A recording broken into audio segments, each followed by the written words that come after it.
Yesterday, for example, about 4:15, we had a family of 6 come in.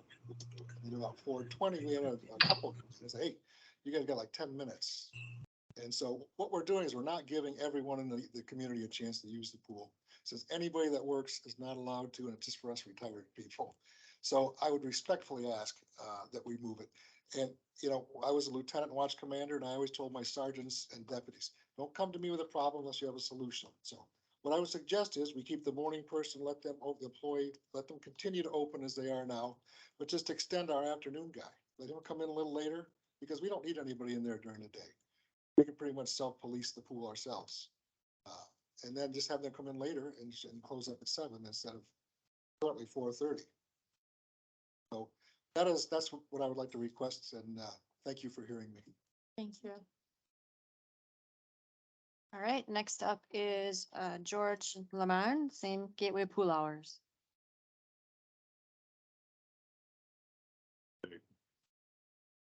I'm here dealing with the Gateway Pool, also the hours, which are important. I moved down here in August of 2021. I served in the Navy. I also served just short of 40 years in the fire service. So the thing is, I'm very aware of public service and our responsibility to the public and taking care of them to the best of our abilities within reason. When I moved down here, one thing that was very important to me was the outdoor pool. My son, one of my daughter-in-law, and 2 granddaughters moved in with me. My son and daughter both work, so they do not have an opportunity to use the pool at night with the 4:30 closing hours. And the same with, I pick up my granddaughters, and by the time I get to the pool, it's 4 o'clock. And to swim for a half hour is not really a very good opportunity for them. As well as with holidays, it's important that people come down here, visitors, friends, family. And the thing is, they want to be able to utilize the pool, and the pool's closed. We can't always go to the beach like right now and that with red tide, for example. And based on with the hurricane and all the damage that was done, as you well know. Also, the power of the sun down here, people coming down from up north, they're not going to be sticking around at noon, 1 o'clock, and that because they're going to burn the heck out of themselves. It's a lot easier for them in the afternoons or the early evening to come, where they really can enjoy it without suffering. So the thing is, I feel it's very important that that's something that you look at.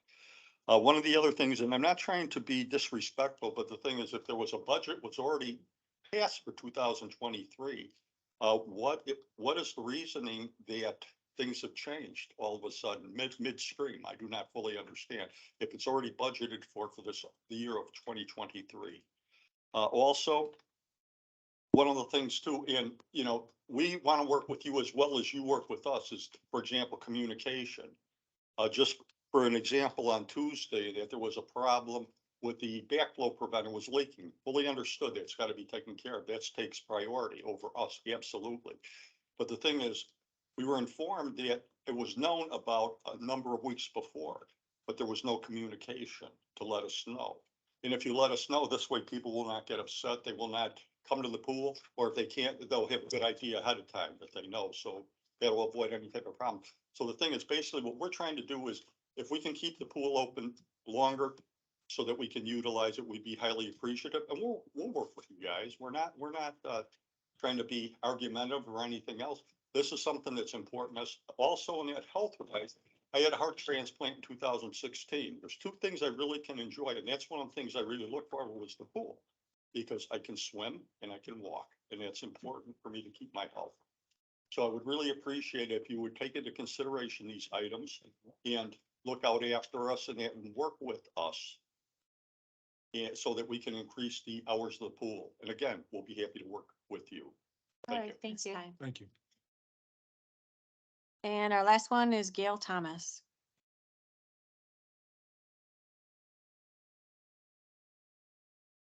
Can you please introduce yourself? My name is Gail Thomas. Thank you. I'm also here to reiterate what the gentlemen have said. And what's mostly unfair is to the parents and the people with children on the weekends. 4:30 is just really, really difficult for a lot of people. The other day I was in the pool, and a mother with 4 children came in at 4:20. She said to her children, "You have 10 minutes to swim." That's it. It's so disappointing to the kids. It's disappointing to us as well, but we're adults, we know how to deal with it. We're just asking for the normal extensions. Daylight savings is coming up in a few weeks. We're not looking to be put off till April 4th. We're not looking to be put off at all. We're looking to start this immediately.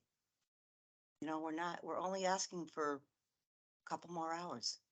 I don't think that's unreasonable when it's still daylight at 7 o'clock. So I think 6 o'clock is a good gesture, and then 7 o'clock down the road. It's been that way for years, and all of a sudden everything's changed. So I would appreciate also the same motion as my colleagues. Would appreciate your consideration as soon as possible, not April 4th.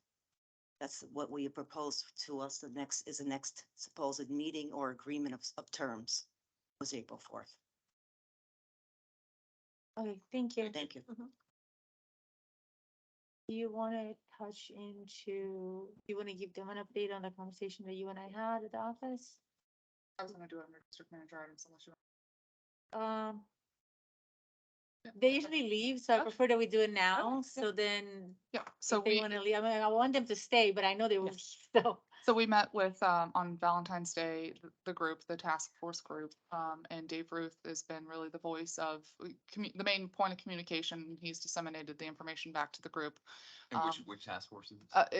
These The- fine the folk full- out here, okay. these fine folks, yeah, I think there's like 13 or so of them. I think they probably increased over time, but, we, as Tim and I sat down with them to discuss their concerns. It was a mixed group. There were some lap swimmers that wanted earlier hours, and then we had some, and people who still work and have families that wanted to use the pool later in the day. We did make a concession to open instead of, as the board approved a couple meetings ago, from our hours being 8:30 to 4:30. We did make a concession and we've been opening at 8 AM. And we've been emailing back and forth and communicating. The task force has, made suggestions and at one point even had some volunteers, but I think in the interim that they've kind of rescinded that offer, to potentially close the pool for us. And ultimately, it's my understanding that, and you heard it here in public comment, that they would like the hours to be extended to either 6 or 7 or, a half an hour before sunset, which is what state regulations allow, since we are an unlighted pool. As of right now, we're closing at 4:30 until the board gives direction otherwise. Okay, so then I actually had a conversation with Chelsea. I stopped at the office and we kind of touched, the reasoning of the savings, or the reasoning of why they are not there. And mainly was that, and because in prior years, we had somebody there the entire time, opening to close. But we only really focus on the soccer field and on the pool. So those people were hired for the pool only. They were there the entire time. And within the last 2 years or so, we have expanded to parks and recs to be more inclusive of other things, which is be the soccer field, the Dog the park. dog park, the fun park. So we didn't hire any more pool staff, I mean, Rex staff. So we have the same amount of employees, but now they're overseeing more items. So to me, I believe that the only way we'll be able to help them, it would be hiring another full-time and a part-time for the pool, and then they can stay there, and then we can stay with those hours. Because we're not really saving, or we're taking the person that's hired for the 8 hours and just putting them somewhere else. Yeah. So that's what I wanted to, when we tell the pool people that we're saving money, we're not, we're just taking them from the pool that and budget. putting them parks and recs, because they're not hired for the pool, they're hired for parks and recs. So they rotate while they're doing it. So I mean, I only see it's hiring somebody, then we can accommodate the dusk to dawn. Well, and the concern with closing from a staff perspective, and we vocalize this with the group, is clearing of the deck. We do have some closing procedures that we follow, and we test the chemicals 3 times a day. I will be frank that the state laws only say we have to do once a day, but our level of standards are, we test them 3 times a day, considering historically, we've been open pretty much 12 hours a day. Most other pools in the community are only open 5 days a week. We're open 7 days a week.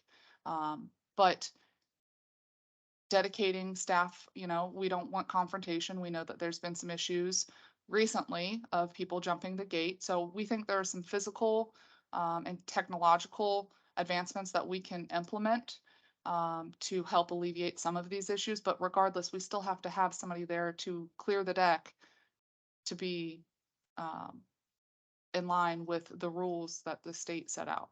So one of the ideas was to take the perimeter fencing that is around, the 8-foot perimeter fencing that is around the whole parking lot right now, and move that closer and have that as our pool barrier fence, and do like an automatic gate, and make those improvements so you don't have the jumping the gate perhaps. There's some technology that kind of like a Ring camera where you can set trip wires, and after a certain time, if somebody enters that facility, it can call the sheriff. So there's definitely some advancements that I think we can do to help alleviate some of these issues, but you still have somebody having to be there at whatever closing time that may be to clear the deck and make sure everybody's out and lock up the gates. Okay, who currently opens the pool? What time? We have, well, it depends on the day, Say but employee A. Tim. I mean, Somebody opens at what time in the morning? Well, Not open the pool, but they start. they get there, I think at 6. I think, They'll be open by 7:30. yes, He's there at 6 to open at 7:30. 8. We open. Coming in at 6:30. I'm just trying to get the big picture. And who's there when the pool closes? The same guy or somebody else? No. They have staggered schedules that Tim set the schedule up so that, it's spread across the staff. Some days they may open the pool, another day they may close the pool, but there's 2 separate shifts during the day. So there's like an early shift and then a later shift. Okay, if the early shift starts at 6 and ends whenever it ends, what time does the later shift start? They get done at 5:30. What time does the second? 9. They 9? work 9 to 5:30, Okay, so if that person. but they're Second. also going to. They're clean up- not there, Bob. That's the conversation. Staff come in. They're not there because, and so that's what I was trying to ask Chelsea at the office. If they get there at 6, so let's give them 8 hours. Okay, Right. they're gonna leave at that time. Then let's hire a part-time for the mid shift. And then a closer that will take the 8 hours at the end. But the problem is that they don't stay there. They're doing other things. So Right. that, to me, it's, you need another body. The only way to accommodate this, it will be, We certainly could do that, but I'm thinking, if they're not there, the whole time the pool is working. I don't care where they are doing Mhm. other things, but could we arrange the schedule so that the second team, whatever that work schedule would be, that starts at 9 o'clock, 10 o'clock, whatever the time, but they were there to close it up at night. So here's what so my recommendation would be in those same lines. I think there's 3 checkpoints. There's in the morning to open, a midday check. And that's not even checking chemicals, in my opinion. That's just someone going through, making sure that there's not trash or checking the bathrooms, Right. all that stuff, and then a close. So from open to, let's say that's 7 to 5, that could be maintained by, under our normal district staff environment. Where I think there becomes an issue is really that 4 to 7 shift. Because most district employees have families to go home to, they, have maybe other obligations. I think, and that's what I did in high school. I was a lifeguard, I managed pools. I would love for us to see if we could get some way to fill that 4 to 7 time frame with part-time workers. That'll give them 15 hours a week. And then your Saturday, Sunday could also be split between district staff and, let's say, supplemental school, whether it be high school or college, individuals potentially. Because I'm sure over the summer, kids are looking for a job. A lot of kids looking. right? And I checked chemicals, I did repairs on that stuff, but even if we went to chemical checks for me 1 time a day, you need in the morning because you got to put in chemicals in the morning. Afternoon, you're not going to put chemicals in at night. I mean, you may, but most time you do it in the morning. So really in the afternoon shift, you're just making sure someone's there and they're starting to close down. So you're going to start to put some furniture away. And most important, you want to have people evacuate at a certain time so you can lock. And I know we've kind of talked about this in the past, but the difficult thing is finding part-time employees. But I think if we were to maybe put some advertisements out, even in our local community, I think there's enough kids in this environment to be able to get or at least pilot some part-time so we can keep the pool open. I'm just an advocate. We've got amenities. I don't want anyone not to be able to use them. What, going back, before we even started this, what was the original concept that we started the year and the budget was based on? What was the hours? It's normal operating hours. What was normal operating hours? It Which was was what? just, It's half hour. half an hour, After sunrise, half well, an we hour. can do a half hour before sunset. We which is could. basically 7 to 8. So, I mean, and so what time would it be right now? And then what time would it be when we change time? Daylight savings. Yeah, well, right now it's 8 to 4:30. I understand. And it'll be What around was- 6. What was the anticipated time when we started the year? Around 6. 8 to 6? Mhm. Yeah. And then it And extends we- during daylight saving hours to 7. So we had the money to do all that. That's in essence what they're asking us to return to right now, so it wouldn't cost us any more money. I'm missing something here. It's because, If we had it budgeted before, it's because, that's where I was- because it wasn't a budget for pool employees only, it was parks and recs. And so there were other areas of the community that were not being taken care of, they were being neglected. Well- Now they're making them go there. So to me, I understand that, but it still was open. yes. How were we planning on doing it then? Well, I mean, to me, it's more around We what's had the to have a right thing to plan. do. Yeah, Yeah, the nothing- budgeting is nothing's changed. not that significant. I mean, if you really think about it, especially if we're taking what we used to have dedicated staff doing one job. Now we've got staff with multiple areas of responsibility. So we're cascading the value proposition across multiple areas.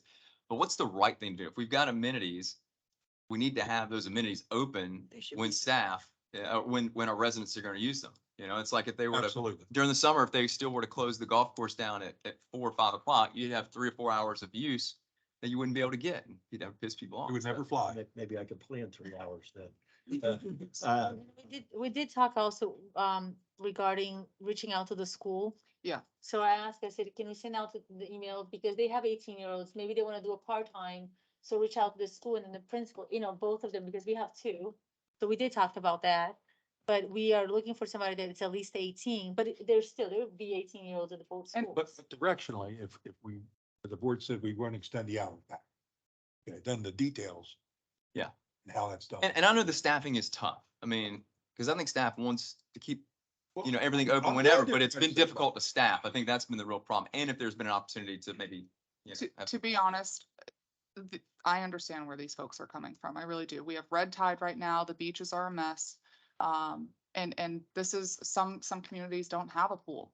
And right now, the board set the budget for the fiscal year and we're operating to expect to stay within that budget. Now, if the board says, understand that there's some leniency and we want to expand, get some part-time staff in, we absolutely, and extend it back to the 7 PM, but it's, My only variable comment to that, Chelsea, is that if they were doing it last year, somehow our system did it. And then things changed, but nothing changed at the pool and caused us to drive pool people away, more efficiency. Then maybe that's where the focus needs to be. Put the pool back where it was, and then we'll address all the other issues. the difference from last year to this year is full-time to part-time staff. I believe the pool was operating with 3 part-time staff and 10 last year, and they were dedicated only to the pool. And so what we've done is we've And I'm completely against having someone sitting in the pool all day long. I have No. been for years and years and years. I think it's just a waste of resources, in my opinion. I think we've proven that.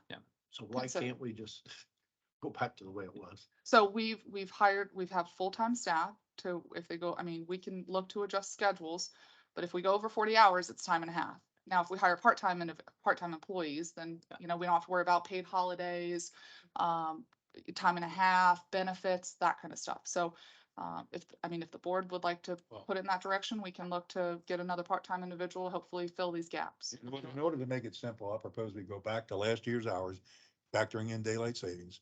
And then the details of how we work that out and what extra cost it incurs, be it part-time or whatever. That's kind of a separate issue. We need to open the pool for the residents and leave that one be done. And then figure out whatever Well, other and efficiencies. one we of the, get. one of the ways that a lot of facilities, offset those costs is having memberships.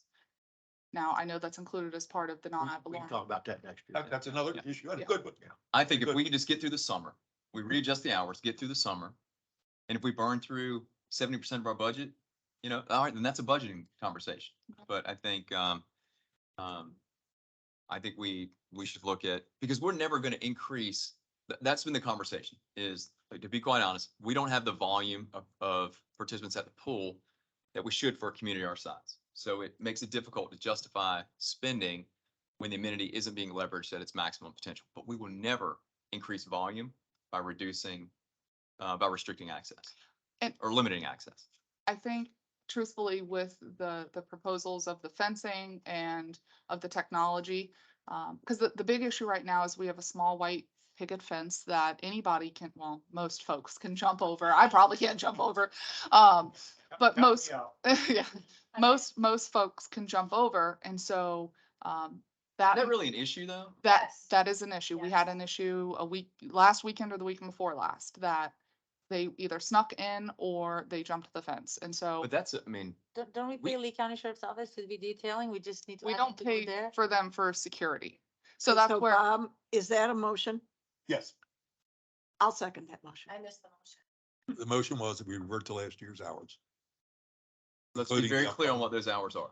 Yeah. The hours are that we will start at 8 AM, open to the public, and it'll close at 6 PM until daylight savings, and then it'll close at 7 PM. those, just so I'm clear, those were not the hours of Yeah, last it's year. dusk It to was- dawn. It's That's half what I an, wrote down, because that's what I asked. no, it's half an hour before dusk and half an Half hour. an hour. I'm okay with that. I was Yeah. trying to get to last year, Okay. but I thought I heard 8 o'clock to 4:30. Okay.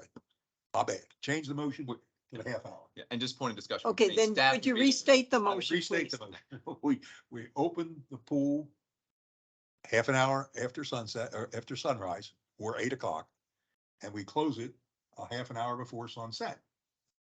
Per state, yeah. Okay, yes. Second. Okay, all in favor? Aye. Aye. All right. When does it go into effect? Well, we have to make sure we can staff it appropriately. So I think By next week, That's tomorrow. tomorrow, Yeah. light. No, The schedule is out 2 weeks ahead, right? typically, yeah. So can you give us, not, what's today's date? Let me look at. Second. Well, how about by the 16th? How about the Monday, the 13th? That'll give Better hopefully yet. staff time to Yeah, evaluate the that 2 week's weeks, yeah. schedule and, we'll make sure that we communicate those hours out to the residents. And, Thomas, George, and Gail, is that reasonable? Absolutely. Thank you. Thank you. Okay, Thank you, board. Thank you. okay, by the 13th. And Chelsea, let's get something on the Facebook page looking for part-time employees. we'll Send it send to out the the HOAs. principals. Yeah. HOAs, Is that the everything. internship? Is that kind of an intern? No, it's not. It's a high school. Okay. Okay. Yeah, It's a high and then school. the second, I know, just 1 second, hold on, guys. What was the thought of not having to be 18? Because I guess I want to ask Tony that question. The dealings with the chemicals is my But if understanding. they don't have to deal with But if they don't chemicals, they have could to be do 16. cameras, then they, It- If it's partly chemicals and it's partly all the tracking, and we have to do, if they're minor. well, so here's my thought on that. We want them 16-year-olds to actually be working and not just going around and doing nothing. So that'll be a good opportunity. And if they're just gonna, so the 16-year-olds will take the closing shift, which there will be no chemical, right? It's, So we'll look at the chemical regulations, but anybody under the age of 18, they're not considered an adult. There's we have specific to get work permits, I have to do special tracking and. that we can do that. Just understand that that's going to be additional cost, and Let's see what kind of interest we get. we will put out, and if we get a bunch of 16, 17-year-olds that are interested, absolutely, we'll look at the cost and how much additional staff They have time. a lot of restrictions, things they can and can't do. I know, my son works at the airport. Yeah. And 16-year-old and 17-year-old who would want to work. I got one Greatly right now. exceeds- Greatly exceeds the Yeah. 18. Yeah. Start Monday. Yeah. And if Doug Okay. does, it'll be voluntary.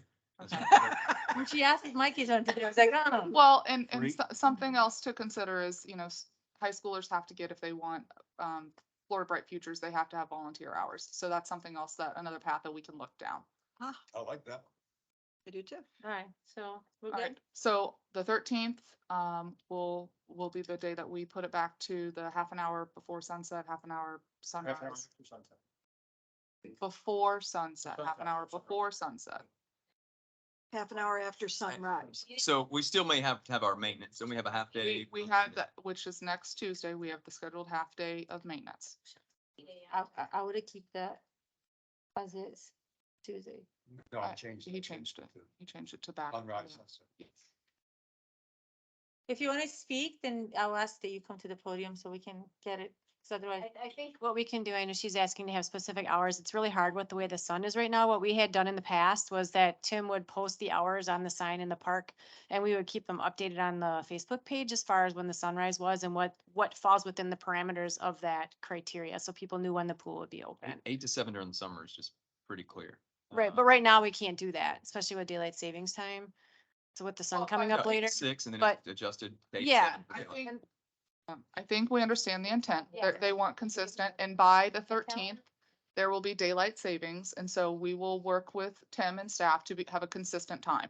And that may mean that we're leaving minutes on the schedule that are not going to be utilized for the pool. So understood, and that's been very clear with the task force, is they want a consistent schedule that they know that they can go, pool's open X to Y. Plan on it, they can go be there. Did I Okay. get, And just the first Tuesday of the month is when that we agreed that they would close at 12:30. We Correct. agreed to that. yeah, Correct. Fine with Yeah, that. so that stays, Okay. yeah. yes. So 8 to So- 6, 8 to 6:30, it should be more consistent. Mhm. That's all. So people don't measure the sunset or sunrise. I don't have a clue what day. what Apple, time. if you have an Apple phone, it'll tell you what time No. sunset. Yeah, but that is Somebody's kind of gonna complicated. track it. Understood. And we need to communicate, Yes, we are too. we need to Alright. communicate better than Facebook. A lot of these people are not on Facebook. They're just not. A lot of the seniors, a lot of people, period, in general, and they're not on Facebook. That's kind of a Okay, so let me ask you this, what would you suggest for another avenue for us? to whole use signs at again? the pool. We have a sign at the pool. We do. They do. There is nothing there. There's a sign behind the counter at the pool that has pool hours on it that was updated last year By the when we clock. were adjusting based on sunrise and sunset and not being able to have set hours until we get to the point where we can do this here. Let's. Tim would update it Yeah. regularly, so they would know when it would be Okay. open. They'll post. So we Okay. I'll reach out to, Mr. Ruth and, he can, disseminate the information to you all, confirming everything, dates and times to make sure that we're consistent and, we'll work with staff on, tweaking and hopefully getting maybe another part-time individual in to help with the closing. All right, cool. Perfect. All right, thank you. All right. All right. Thanks, supervisors. Very appreciative. All right, next. What do we have? Local achievements and recognitions, do we have anything? Yeah, we did get a voicemail from a resident, giving kudos to staff, specifically Isaac, our field supervisor, for his efforts on, coming, I think he was on call the weekend and the gentleman needed help with some irrigation and he helped him, turn off the irrigation. So, and then also we did, have one of our utility staff give notice, and his last day is, Chris, his last day is next Friday. He has found another opportunity that we honestly can't compete with. And that's something, we lose valuable staff and how can we be more competitive with, others in the market for these employees, but we thank him for his service with the district and wish him best on his future endeavors. Jim's last day is tomorrow. And again, same sentiments, he's given a lot of time and effort to the district and we wish him the best in his, I don't know if it's retirement or what it is, but So- his sounds very travels. fun, Yes. Yep. And then, last thing, tomorrow, is officially Employee Appreciation Day. And so Laura's gonna be grilling out. We're gonna close the office for 1 hour, so all staff can participate and enjoy Employee Appreciation Day. Over here or over there? Over here. I'll be grilling.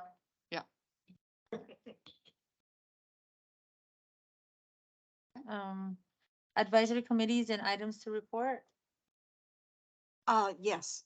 The Parks and Rec Advisory Committee was scheduled to meet this week, but the meeting had to be moved to next Tuesday.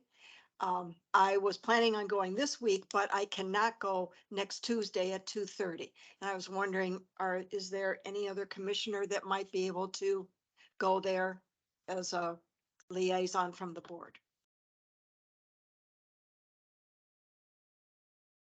So- Well, then we'll just skip a meeting. I'll Okay, go ahead. thank you. Let's wait for them. Oh. I'll be there. Tuesday, what time? Tuesday the- Tuesday, the 7th at 2:30 here. And it's the Park and Rec Advisory Committee. It'll be their second meeting. It'll be their and- second meeting, and I think they have a full committee now. Yeah, so they, the Parks and Rec Advisory Committee and the Pelican Preserve Safety and Security Committee did not meet, had to cancel their meetings because they did not have a physical quorum. You have to have a physical quorum. So, both of those meetings have been rescheduled. And the other thing is, I What think was at it- the what was- last. What was the second one? I know safety and security couldn't. The Parks and Rec Oh, Advisory. Parks and Rec, okay. Go ahead, Carol. And at the, I think it was the previous meeting, we had talked about the first advisory committee meeting that Parks and Rec had, and that they were looking to maybe expand their focus from the fun park. But I don't think we ever amended that resolution. So, do we have to have a new resolution, Tony, to do that, or can we just amend it, or what? Let me retrieve it as soon as possible. I think we left We, language in the resolution, the board could, not by Correct. resolution, but they just could by action expand the scope. But I'll Yes. double check. Okay. That's what I thought. So would you alert them to that? yeah, On Tuesday? I will. And so we can have an agenda item at the next board meeting. Expand the scope. Yes, And, if you could. Laura, Whatever makes it official. okay. Okay, so I'm gonna go back on the memory here. So we said we didn't, and I remember Laura pulled up and it was language in there that really didn't need it, but you, Tony, felt comfortable with go ahead and having a new resolution, and you were to start working on it at the previous meeting, so. It says right here, making other recommendations to the board, district board as directed by the board from time to time. So Do you recall what? yeah, It's Tony, right here in front of you. Yeah. Tony had said it was cleaner to do an amended An amendment, resolution, and then but you- if you're comfortable with us just leaving it as such, then we don't need to do an amended Yeah, I think what we resolution. should do is have an agenda item and action by the board Okay. to do. Okay, Yeah, I'll let them know and then. Can we do that maybe at the next meeting? yes. Okay. All right, so no other items to report by the committees? And again, I may do it, again, I'm just thinking, I think Bobby is right. The idea of the resolution was just record keeping and tracking purposes. Yeah, 'cause I remember you got the Either one. way is fine, but just record keeping. So people say, how did you get this other additional authority? As opposed to having to go back to minutes, you can look to a resolution. But either way, I'll make it real simple. Bring it back. All right, so approval of minutes, So move to approve the minutes of February 16th. I'll second. all in favor? Aye. Consent agenda items,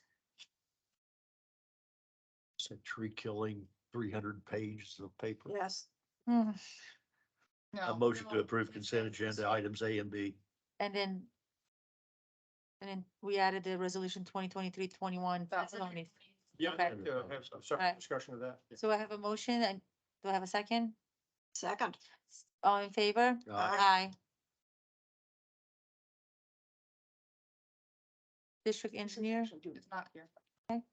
Next is, well, it's two, yes. admin agenda. It's resolutions for. it. It's So, correct. Tony, do you want to take the items A and B for the administrative Yes, agenda? As you know, we're heading towards the finish line and Please, issuing. no, pull your mic closer, sorry. please, and make sure it's on. As you know, we're heading towards the finish line with regards to issuing of the bonds, the series 2023-1, 2023-2. And these resolutions are the supplemental assessment resolutions, and what they do, they sort of fine tune what the actual scope of the projects. They also fine tune the assessments to be levied for the projects outlined. And it also lists the benefited properties. That's that whole monstrous list.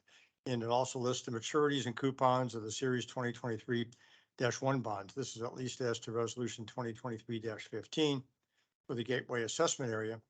That lists the maturities and coupons of the series 2023-1 bonds, sources and uses of funds for those bonds, annual debt service payment and due on those 2023-1 bonds. And it's been reviewed by the finance team and critiqued, edited, commented, and exhibits attached. And we recommend its approval and adoption of resolution 2023-15. And what we'll do after the bonds are issued, which is what, next Monday, we anticipate? The 6th. Bond closing?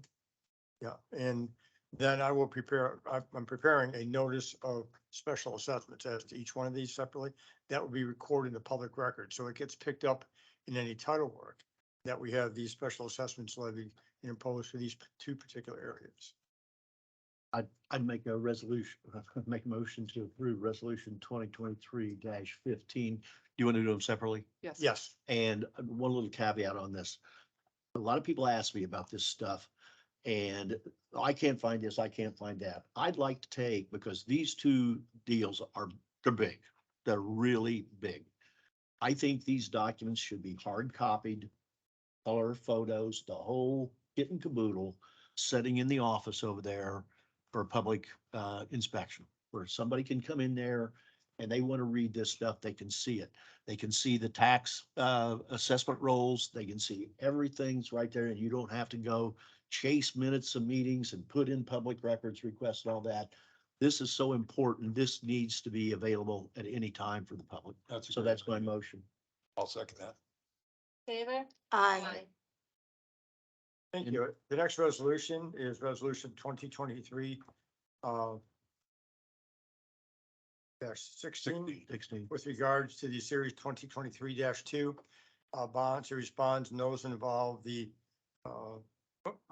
that should be, wait a second, exhibit C should be this Pelican Preserve assessment area. Yeah. It says Gateway, but it's a Pelican Reserve assessment area, the list of benefited properties. Just double check that. That's what Russ attached. It should be okay. Yes, that's fine. Double check now that I see that little Scrivener's error there. I don't see it. What were you? On page, well, on the agenda, the references Exhibit C, item number 4. In the blue sheet, number 11B, it says Exhibit C, list of benefited properties in the Gateway assessment area. Oh, okay. But this is the Pelican Reserve assessment area. Let me just double check the resolution. Make sure it has the correct Exhibit C. It does. Yeah, Exhibit that's D does. So we just may want to then correct the 11B cover sheet. But it has the same documents with regards to the Pelican Reserve assessment area. Those particular unique documents as to them. And staff is recommending adoption of resolution 2023-16 supplemental assessment resolution for the Pelican Reserve assessment area. I will so move. I'll The second. same comment that Ed had, that to be paid publicly over there and available, hard copy. Okay, so we have a motion and a second, all in favor? Aye. Thank you. So the next item on your agenda is the capital reserve study review, and that was in the event, because you can't take action in a workshop, I just put that in there in case you wanted to take any action. But I think we have clear direction on, next steps for the Meeting. capital. Yes. Okay, so nothing there. Right. District manager? Yep.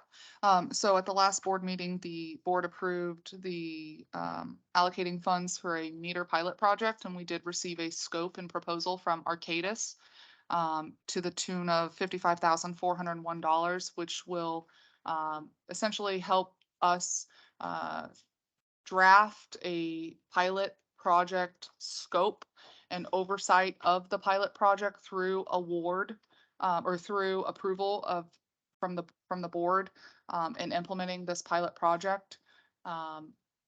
Ideally, I would like your verbal approval and bring it back to on the 16th for ratification.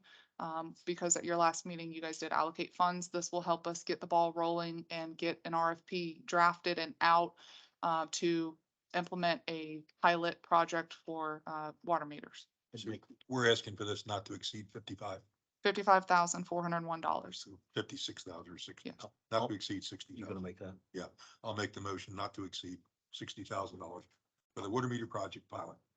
I'll second that. Second, all in favor? Aye. Thank you. We'll bring that back for ratification at your next meeting. Now, I think you were hoping to have a number of these, Yes, ma'am. 3 or 4 of them. Do you have, and has anybody else come in with anything or, I mean, do you?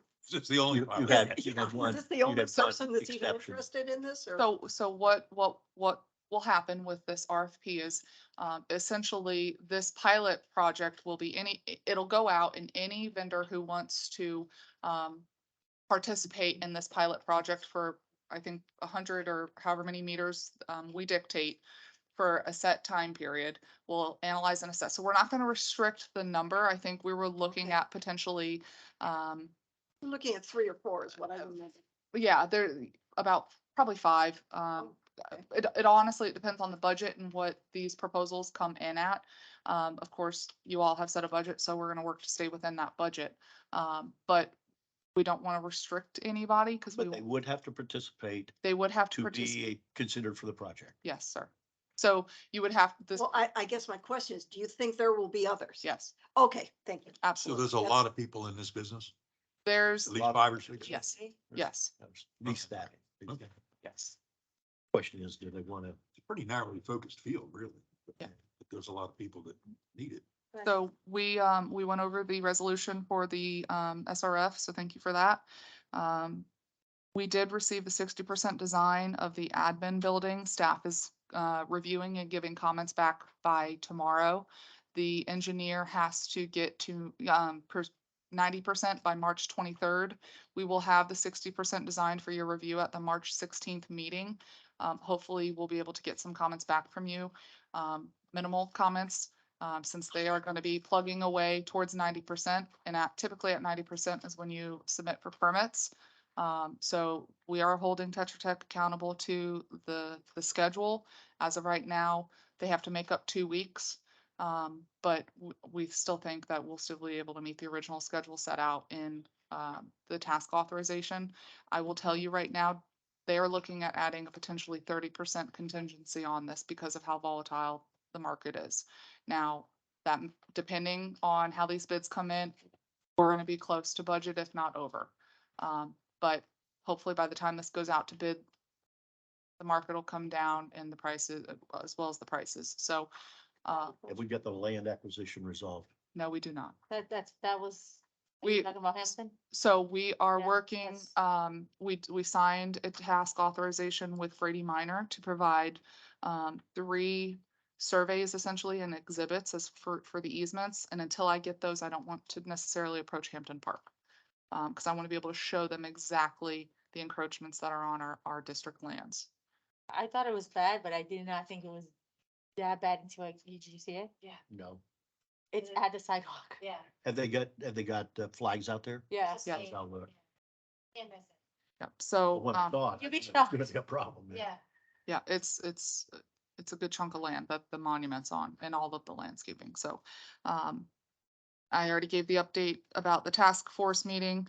And then, one of the things that we'd like some clarification on moving forward is, the direction to staff, and to vendors, and hopefully ratifying and setting a policy. We've had some, things come up recently with regards to direction given to vendors, and so we just like a policy set from the board as a body on how you'd like to proceed. What do you mean? I thought we had one, remember when Chris, I think we had some type of, I don't know, not recall what it was. But it was something regarding policy and vendors, I'm, right when Laura got here or right before Laura? Tony, are you aware of any type of policy like that?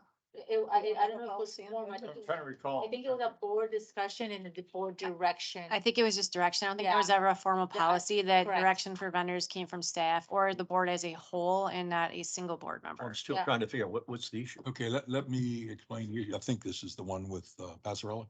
Yes. Okay. We have been, as most of you know, we've been working for some level of time at trying to understand the landscape requirements in Pelican Preserve with our supplier versus what might be private property and or golf course property and or whatever. So historically, the Ameriscape company has, since WCI started, they go straight down Pelican Preserve Boulevard, 15 feet on each side, they've been maintaining. When the landscape work group was constituted about a year ago, we found out that there are some areas that were suspect and we didn't have the authority of the approval or the right to be there. So because So you're spending money on some other property. so possibly, yes. Just like us. So, This- okay, well, just, okay, well, this, this is a bowl of spaghetti. Anyway. So we have been working for months to get a clear understanding from Tony as to what is the stake in the ground. Okay, the most recent part of this analysis is that we had a walkthrough on Pelican Preserve Boulevard. And I had requested the walkthrough. And I wanted Tony there. I wanted Passarella, the guy that's gonna ultimately doing it, the district staff, landscape work group. I think that was all. Anyway, those, the main constituents. And the purpose of this walkthrough was to do nothing more than say, all right, Ameriscape, what are you currently doing right here? So we did that. That happened this morning, as a matter of fact. We walked down all the areas. We now know, we're not passing a judgment whether it's right or wrong, but we know what they've been doing for the last 15 years, which is what we've been paying for. So the problem came up, and the thorn of contention was that I had requested that both Tony be there, since he wrote the documents, and Passarella. And that request was denied. So I talked to Passarella, who has a contract with us right now and has historically done these things for us over time. It's a not to exceed contract, and we got plenty of money. It's not a budget issue. This is Pelican Preserve. Pelican Preserve, and ask them to come out and do it so they could hear firsthand the dialogue. So when they have to build the maps, they know what the heck they're doing. I guess Chelsea has taken exception with that. And from the global perspective, I understand where she's coming from. You can't have every Tom, Dick and Harry, directing suppliers. But on the other hand, we do have a historical precedent. It's a known supplier. They've been working with us for 8 or 9 years. They know the scope of the work. This is within their contract. So either we'll say yes from a board perspective, that's not inappropriate, or no, we can't do anything other than what the board says. Now, my main question was, to begin with, why wasn't it discussed with me? It wasn't discussed. It was, they're not coming. And I really took exception to that. So, Bob, I don't think that's how it went. So then I was gonna say, I'll have you explain it, because that, Yeah. So the request was made, so Tetra Tech originally made the maps, and then those were passed off to Tony to opine further. And staff received the maps on Friday. It draft. A draft, it's a very rough draft. There are still things that need to be cleared. And so Mr. Gephardt had a great idea to meet with our landscape contractor and see how far, what's the extent of their maintenance responsibilities. I was asked at the time if I thought it was prudent that our attorney and Passarella attend. I said, no, I think we are so preliminary on these maps that it would be a waste of their time. Well, other staff were asked, our public works director was asked the same thing, and so was our assistant district manager, all of which we agreed that no, it is too preliminary. And then this morning, Passarella is there. so then I guess my question was that explained to Bob, that the reason why they wouldn't be needed it today is because the the tone Friday. I got. Yeah, no, you and I talked yesterday and I said it's too Tony it's part too was- preliminary though. Okay, that was an opinion. Yeah. I agree with that. The Tony part was a cost. I don't know what it was about, other than them feeling that it wasn't needed. I felt differently, so there's a difference of opinion. So ultimately, the policy I would like to ask and have the board create in writing is, do you want to have the authority of individual board members to direct vendors? And if that's the case, That's then very broad and very different, Chelsea. a general rule of thumb, that's if the board is fine with that, then we will abide by that. And if we have to issue purchase orders after the fact, whatever that means. I would have been very comfortable if this had been discussed in an open board meeting when we could have discussed it, rather than summarily dismissing a request without an, yes or no, and telling a guy who's going to be intimately involved. He's going to be the end guy that does it once we agree on all the boundaries. I totally agree. And there's- They will be and we're all involved. within budget, and it's been discussed ad nauseum within PPAC and within landscape work group. This is not a new item, didn't just drop out of the ceiling last night. And it's something I've been intimately involved in for over a year. So I have two opinions, and then I will add, I believe that because it was so early and then that was what was relayed to Bob, then we should not, I mean, we went in this road before with board members and vendors. And then I remember that's why there was a director a few years back.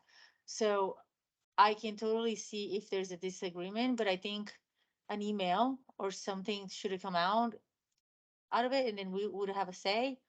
But just because it was so late on Friday, you receive it, and it was a draft, and and today was, so I think the board members should stay out of it. If staff goes in and says if there's no need at this time. Ed, what do you think? So- Carol? Just to summarize, presently, the board has no policy as to how it relates to vendors, correct? We have no written policy. I'm not aware of any written policy, I think, but We've again, never had a controversy like this as far as. well, I think there were discussions in the past There were with regards to vendors getting directions from individual board members. And there's a couple of things that can happen when that, one is that it becomes a he said, she said, as to what was authorized, what was not authorized, what was approved. And secondly, under Florida law, if there's a written contract, which the governments have with the various vendors, and if there is a change in scope, adding work outside the scope of the written agreement, if the direction and that change in scope or addition scope is not in writing as an amendment to the contract or as a change order or a purchase order, two things can happen. One, the vendor is at risk of the governmental body saying, we're not paying it under the concept of sovereign immunity. Everything has to be in writing. When you change the scope, you need to put that in writing or else the vendor won't get paid. Secondly, it can also maybe lead at times, I mean, these are sort of policy considerations to, again, a discussion and debate as to what actually was authorized. I think, if you recall, we had that incident with Brian Brashear. That's why I. That was one of the staff members. And, Yeah. Oh, that was over and here. there were two different About- staff yeah, members, yeah, two different The things. vendor said The one one- thing, the cat, yeah, and Correct. it was a wholly. There's never been a But in motion. this case, in this particular case, it was within the scope of what they do and have historically done. So we're not violating any contract terms or scope or work performance or even cost. It's a 2-hour function, but it will save the whole process in the end. But again, get to the heart of the matter. Do we have the right? If we disagree and there's no board meeting and I can't talk to any of you, Okay. do we have but- flexibility there? But it appears that in the past, there have been situations that have arisen. There was one currently today. So in other words, we need a policy. I don't disagree, and that's In what other words, Chelsea moving had. forward, let's get past today. Today is today. But moving forward, there should be a policy. Well, and to So, extend it- that, it- the direction was given, it's my understanding, from both Mr. Geppert and a PPAC member. And so this kind of expands into, do you want your advisory committees and or subcommittees to be giving direction directly to a vendor? Oh, they Okay, can't. so, they- so they're we not need a policy. financial- Well, Okay, and who is the person that develops the policies? Is it Tony or is it the executive director? We can draft one together and bring it, but we would like some direction. right, from the like some, board. some inputs and suggestion from the board. But as an additional note, that at times a district may designate a particular individual as a district's project contact person or project representative. That was, for example, the landscaping maintenance contract in Pelican Reserve had that. It led to a little bit of tension, but I mean, it's in there. And I think the Ponds has that now, I think, one person was designated to be the district's representative or PPAC representative to the vendor on that particular contract. So again, in order to draft something that's going to have some, good discussion, I'd like to have some guidance or parameters.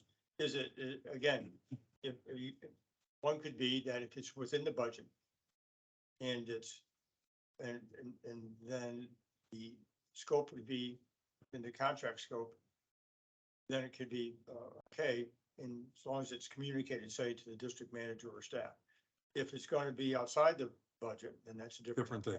If it's within the budget, but outside the scope of the contract, that would require, again, in my opinion, a purchase order or change order, some other written revision to the scope of the contract. The landscape chairman had no knowledge that I had invited Pastor. They weren't involved in that at all. Just for clarification, because I think I heard it involved PPAC. It did not involve them at all.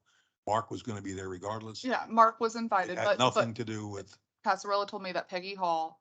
oh, I think it was a PPAC different member. discussion, because Peggy's not part of landscape. Peggy's part of ponds, and I know Peggy had some discussion with, but that had nothing to do with today's event. But Peggy Hall was talking different topics. I think if you get this thing notwithstanding the issue of change in scope or encumbering additional cost, you're gonna be writing a very difficult case by case rule, Absolutely. very difficult. And I just, Maybe I the are- better way to approach it would be to say what a board member makes a request. We have a formal way that if staff would disagree, how do we adjudicate that? That's really the issue. that. I had no that- problem with that might be a bringing it better to the way. board to do it, but when, in this case, it was a time matter. The event was happening one day. It needed to happen, and I don't think it was inappropriate in any way. I really still don't. I think Carol hits the nail on the head. Let's get past this one and try to figure out a way to But write just in the something, future. write something on it. I don't know how. Right.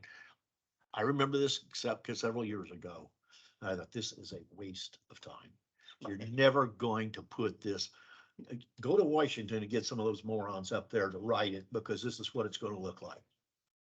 What we can do is look around at other local governments and policy. Great. I mean, there's some. Money's a different story. Yeah, some are. Money and rule or Yeah, guidance, that's I agree not with good. that. If you're That's spending not money, good. new people, bringing your brother-in-law in to do it, I totally Yeah, agree. no, some organizations have very strict policies and procedures with regards to the governing board, governing body as far as interaction with vendors and or staff. Others are less formal and less strict. So I guess. Question is. My preference, so I'm clear, is that I would prefer that it stay at the staff level. I understand that there's been some relationships severed over the years because of instances between the district and other whatever entity. And so we are trying, and I'm not saying with Passarella, but just there are some vendors that when we ask for a quote, they're like, because they just, Well, they, that's they, totally unacceptable. they have bad taste in their mouth, but from a management perspective and operations and timing, I prefer it stay at the management. Well, but in this particular case, the timing is the problem, and to be summarily rejected. I Couldn't reschedule, is this, because I mean, this was yesterday and. This they- morning. Thing's been planning for weeks, for months. My, Yeah, I think what we're Months. saying is drop this one and try Yeah. to, Okay. how to try to write how we're gonna See do if it you in the can future. I write think it's, something for us, Tony. So is it possible within a month to have a draft policy in Yeah, front of yeah, us? yeah. And again, I'm getting. So the I have first no meeting in, parameters, but I'll be creative and you can all shoot at me as much as you want. I expect to get 5 sets of arrows, but it's okay. In this kind of a situation, they never so happen we could again. have a Just- draft by just the keep it first meeting simple. in April, April. yeah, first, it's not April 1st, is it? First- no, Thank God, okay. Okay, so.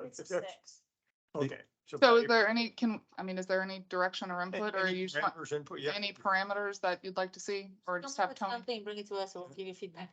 look, come up with something that we can make work. Practical. Yeah. Yes. Practical. Yeah. Recognizes the board's role and recognizes the board's interest in particular projects. Also recognizes the management, the day-to-day operational aspect and interaction with vendors. So it's kind of that balancing act. And remember, you don't get paid by the word. So, I will You take, but I get would paid by do, the sheet. but I would do one word an hour. Well, now you're going back to the landscape. You've been president that since August. Okay, two. Chelsea, is that fine with you or not? Well, I got one other thing while we're Chelsea, I mean, on. no, but on that, I Yeah. guess, again, I'll put together something, I'll talk to Okay. Chelsea about it. And whatever I come up with will be my product, and you all can say, we don't like it, we like it, or critique, I won't be offended. Let's Well, see you- it you can before we have it get to the because- meeting, so I can Yeah. read it. With that recognition, The first you may- meeting in The board may not like it, and again, you'll let me know what you like or don't like about it. But again, I think from the standpoint, a lot of times of interaction with vendors, and again, the contractual issues, the payment issues. It's and something we usually don't want to touch. they're correct, and also, We had issues with again, Mike, too. also, again, the whole idea about if there's an indication of conflicting directions to a vendor, that can create havoc. Absolutely. For both the board, the manager, and the district as a whole. Okay, before this becomes an issue, we'll switch topics now if I can. Okay, I don't want to cut you off, but if we're done. We have been operating within Pelican Preserve for 15 years under WCI, where we've been taking care of these landscape areas. Now that we are investigating these landscape areas. Sorry, now that we are investigating them and some areas have come up that we don't have the right to maintain. That's what the purpose of the meeting was. The direction that we have had from a landscaping point of view and from a P-PAC point of view, Bill, if I'm not saying this right, help me. but that we did not want to change anything until the study was done. In other words, if he lived on Avila and we find out that we don't have the right to do Avila, we have two choices. Got a bunch of choices, but one of the choices, go to Avila, says, give us the right of easement. And they do. No harm, no foul, we keep moving. The other choice would be to just stop doing the work. And then Avila no longer gets it done. To me, that would be very foolish. What I would like to do, and I hope I got board support for it, is to maintain what we have been doing until we change it. And this morning, this copy came up and Laura had a different viewpoint. And that's why, rather than it becoming a bone of contention, now would be the time to talk about it. Sure, clarify it all. I don't fully disagree with his statement. My thing was this morning, because Mark was there as the chair for the landscape committee, and he was questioning the work that he has that needs to be done inside of Pelican. And I suggested that he start with the areas that we know are ours. He's got a lot on his plate, and it'll be a while before he even gets through the areas in Pelican Preserve that we know that are ours, and we should be taking care of them. And I said that would give us some time to look at the rest, Totally agree. have some discussion, and come up with direction on how to handle the rest. That was my But opinion. I didn't want him to be leaving that meeting with the impression that it would be okay to not service some areas until those issues are resolved. No, I don't think that was his impression at all. I- He even said he had enough on his plate that he would do the areas that he'd Sounds be very busy taking specific. care of. Regardless, we would treat the areas in Pelican like we did for Stony Brook and for the other areas, the other neighborhoods within Gateway, that we sent them a formal letter, gave them a 30-day notice, if that's the direction the board and PPAC, we want PPAC to weigh in on this. This is Absolutely. their thing. And we would give a 30-day notice for a transitionary period. And that's what we've done with Stony Brook. That's what we've done with Timber Ridge. We would not just snap our fingers and stop. No, but the whole purpose of the exercise that we currently have gone through is to identify areas that we have to do something. We either have to get a grant of easement or whatever. We have to get some kind of a what was the term, Tony, that I guess it was. a license or something to maintain them? Okay. Forms of interest. Well, So- But just some kind of, But a license is a terminable, it's not recorded in the public records, but it provides authority to go on, enter somebody's property, engage in certain activity. What I understand, since you all were HOA over there, right? We have a definitive list of supplements that define our committed property. Why don't y'all? That's the exercise that we're going That's through. that's now. what we're doing, Dave. Right, so That's we- exactly we what already- we're doing. Ours Those was are handed- really, really ours was early. handed to us at turnover. Yeah, but there was a I mean, number. we know exactly where we own and where we can go and where we can't. Well, they're in the process of that. so- That's where we want to be. Wasn't transferred over when the turnover was done? Well, and part of it also is you may Yeah, have gaps. defined tracks by the plats. But there might be vegetation that was located maybe in that tract, the district initially, or additional landscaping supplemented that is on somebody else's property over time. Or it may have always been maintained even by the district, even Well, though ours is either on a plat or it's on an easement. That's it. There aren't any others. But And that's what. here is one of the issues, and we'll let Bill speak to this, but we have a contract, we, the district, for district properties with Ameriscape. Okay. PPCA has a contract, I assume with Ameriscape, but I don't know that, with somebody to provide community assets. But then this other part is the history, and that's where the line is blurred, and that's where we're trying to get clarification. So to help explain this, the landscape subcommittee, as they were, and the security subcommittee, et cetera, trying to figure out exactly what we own, and because it's been in phases over in Pelican. So we just recently, a couple months ago, accepted conveyance of another neighborhood, roadway, tracks, et cetera. So essentially what you're saying is the process that we're doing right now. What we have is a very rough draft. Tetra Tech started and looked at the plats and identified on an aerial of the different areas and identified it.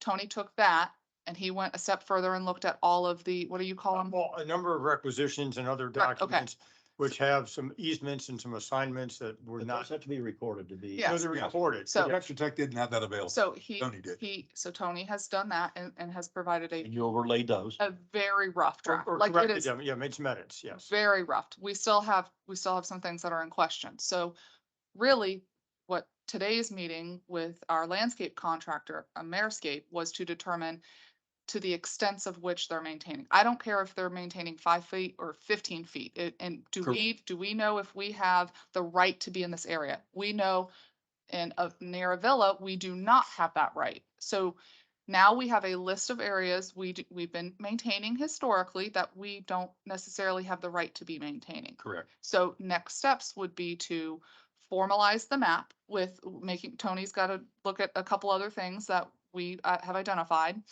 We have to take it back to PPAC, the findings. We have to come up with the different solutions, one of them being this license agreement. It's interim only. As an interim. One of them is to revert it back to the property owner with over a time period. Or we know we can't do nothing because we're maintaining areas that we don't have the right to be Or maintaining. more permanent solution would be the easement. Yes. Yeah. So, but with that comes surveying, comes getting the property owner to sign. So we are at step 1. We have to compile this list, and then we're gonna move to step 2, take it to PPAC, because again, it's their budget. They started this conversation, get their input on how they'd like to proceed, if they'd like to proceed getting these easements or to Walk away. notify the property owner and walk away. And then from that point, we'll get direction. They'll make the recommendation to the board, and then we'll have your direction on how you wish to proceed. But Yeah, we had a similar situation where there was some doubt. And the way we did it is we went by what we could put our hands on. If you had a doubt, or whether it was an individual owner or a neighborhood association, So you show us. we do You the same show us thing. the We issue document reports. because we're not spending the money to chase the goose.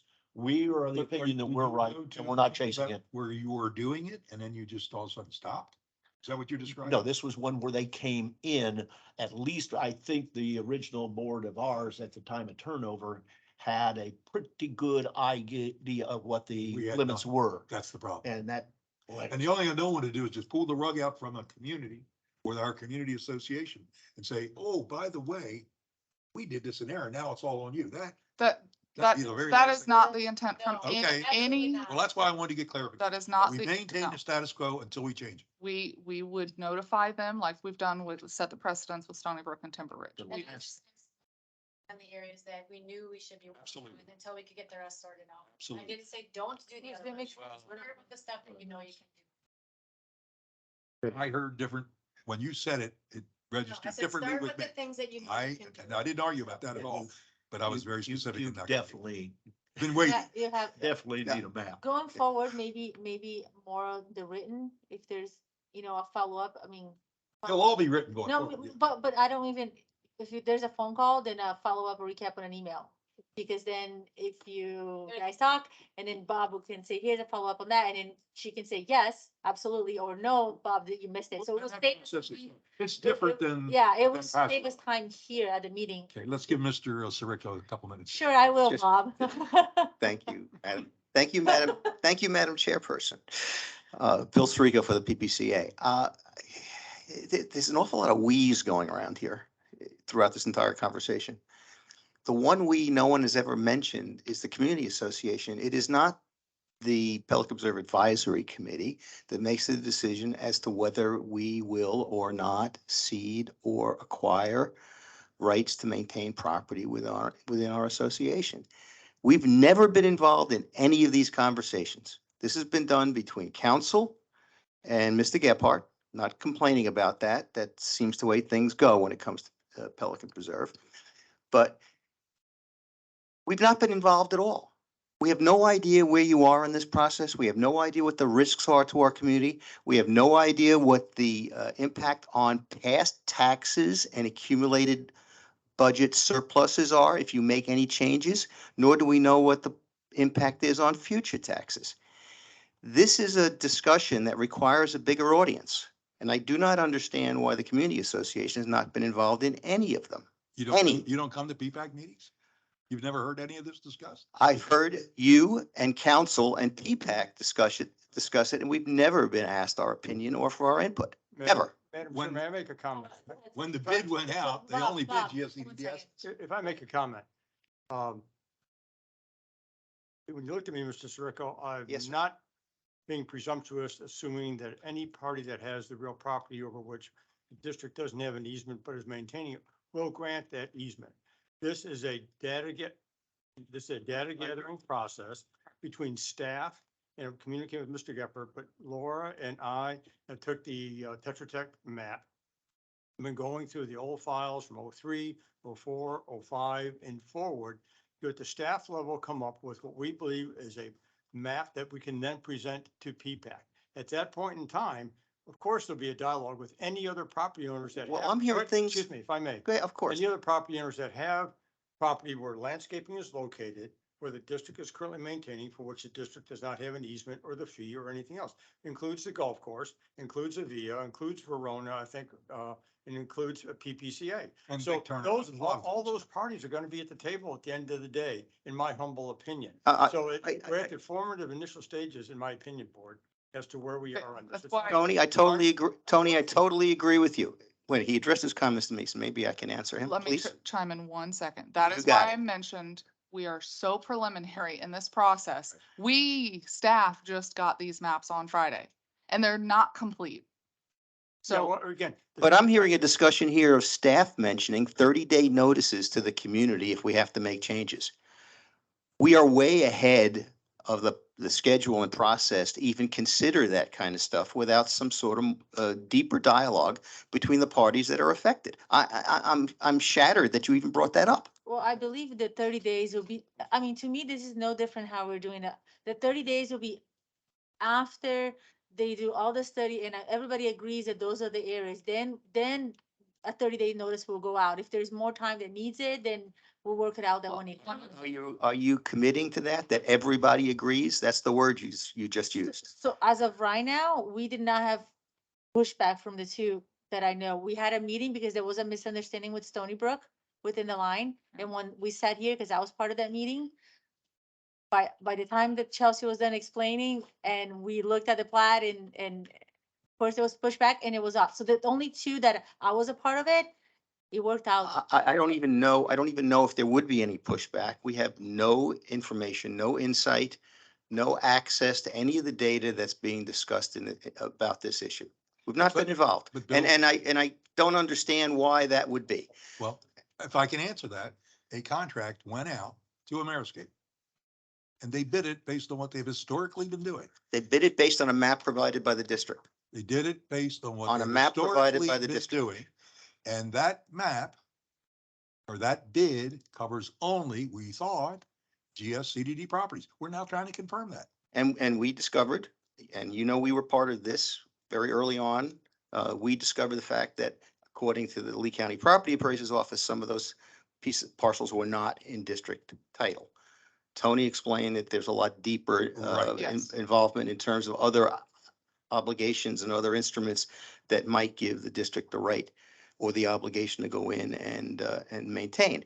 However, after that point, the only thing that we're aware of is that PPAC led a contract, by the way, it was PPAC led a contract or recommended a contract from the district to Tony to do this analysis.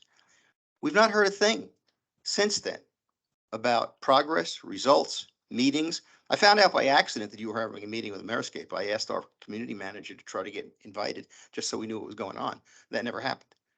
I mean, I just don't understand why this is being done so secretively. Maybe that's a I bad don't word to understand use. it at all. Maybe that's a bad word to use. I apologize if you take umbrage at that. But from my point of view, we have no knowledge about what's going on here at all. And we want to be involved. We want to come up with a solution that works for everybody. But, when I hear things about like, you're going to get a 30-day notice that the property's reverting to your maintenance.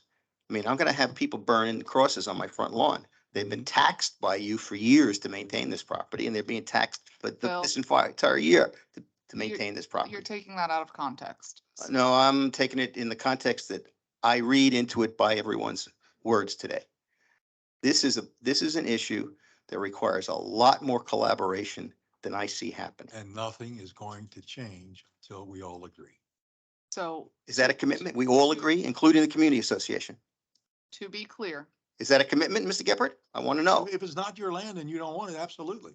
I I'm have no asking, problem with that at I'm all. asking you if that's a commitment that you That's will, what will me we will personally- be involved, that everyone will agree. Bill, there, Well, there'll be a vote for the board, so In Bob front can of only the board. speak on what Right. he's gonna Yeah. say, and so you got his commitment, and then. You absolutely have so again, we are very preliminary in this whole assessment. We're still doing homework, like Tony said, we're doing data gathering.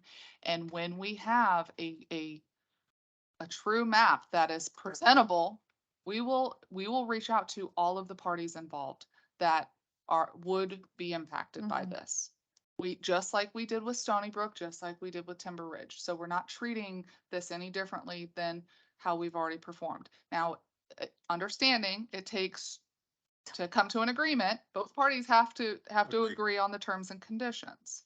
And if there is an agreement, then we'll proceed, if it's through easement or license or whatever it may be. But we are not even at that point to say, this is it. This We're is still the trying end. to Haven't defined the understand. areas, you still don't even know what the areas are. Yeah. No, we're We getting have- closer, we- but we're we- gonna we have to- are- We're trying to determine what we own and are responsible for in Pelican Reserve. Mhm. There are a couple of areas, we're about the 85% stage in my That was humble my issue- that opinion. was my issue with- Because Years. tracking was not maintained over the years by, all the, any mapping. There was no mapping over the years as to where all these took How do place. you issue a contract with that? I'm sorry? WCI, issue a WCI contract. issued the contracts when they were both the developer and the HOA. And that has just continued to roll down the road for 15 years. Now that we have taken over and we have a community association, we're still on that same track because they don't know any more than I do. None of us knew. And from the standpoint of the wonder map, why. once I believe it's in a form that it can be presented to PPAC, I don't expect this to be controversial at all. then my perspective is, and Chelsea Mayor, I think we agree, then PPAC will look at it and they'll provide their input. Well, Yeah. we think you're wrong, we think you're right. I'm sure the community association will also say, what's the basis for this? What I'm doing with mine, I'm putting the basis for why I mark things the way I am. Is this for the most part road rights of ways and intersections? Mainly, That is. Mainly Road rights away, oh. road Road rights. rights of ways and. No, intersections. it's conservation areas, it's it's areas out, property. it's areas outside, because on some of the roads, there is also a parallel landscape buffer easement for a segment. We have. Not the entire area. So when you turn the corner, at times that landscape buffer easement actually stops. And so it doesn't turn the corner, so you end up with gaps at times. So I mean, and the question is whether or not the landscaping is located within the rights of way or the landscape buffer easement. So somebody took the prerogative just to extend it around the corner. Yeah. Well, We don't know. I mean, again. Well, again, we're working on this collectively. We will work with any impacted entity. And if we can't come to terms on an agreement of maintenance, continued maintenance, whatever that may be, then we would have to send a 30-day notice. That's, if we cannot come to terms. And a So, good orderly function. Yeah. Nobody's left holding the bag in surprise. correct. So again, give us some time. We will work together. Let us get Well, the you need maps. Time for this, because it would take, I mean, Oh, just we've had it since August. like the 2 areas we had, it took us time. But I mean, I guess the HOA, if they want to speed it up, they can do that on their side too. Well, and every document that we have is a public record. So we're not doing anything secretively. I haven't seen anything.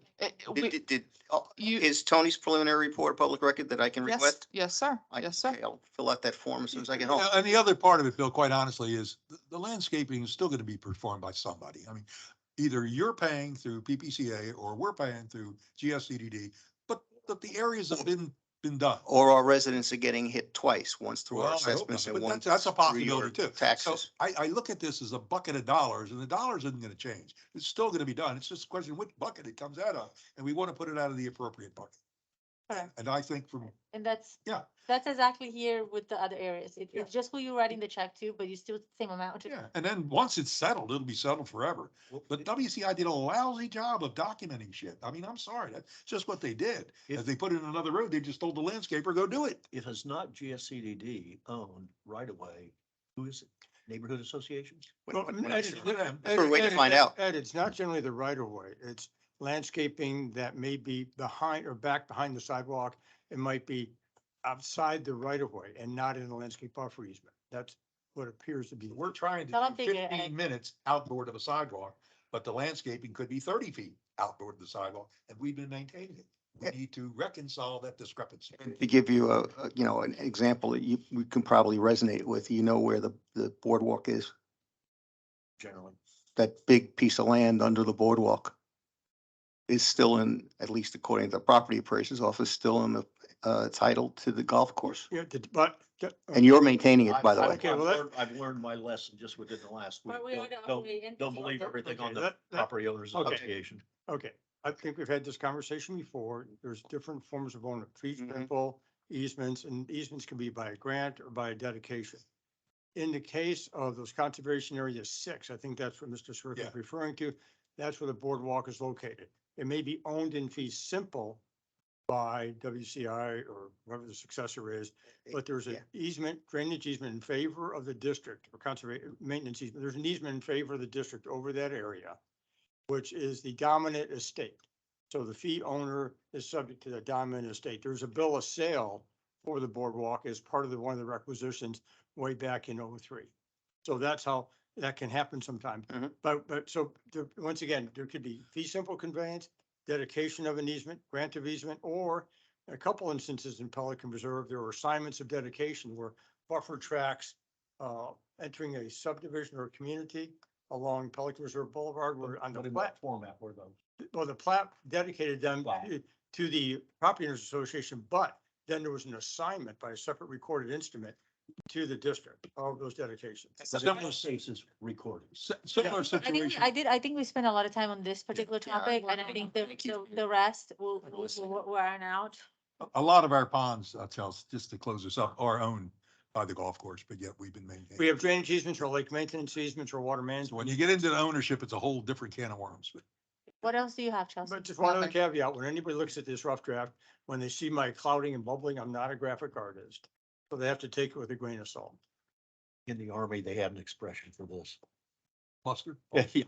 Oh, Just a All bit. right, Chelsea, what's next? No, I don't have any other items. Thank No you. other items? Okay, so district attorney. Yes, ma'am. I think Wants to pass this down.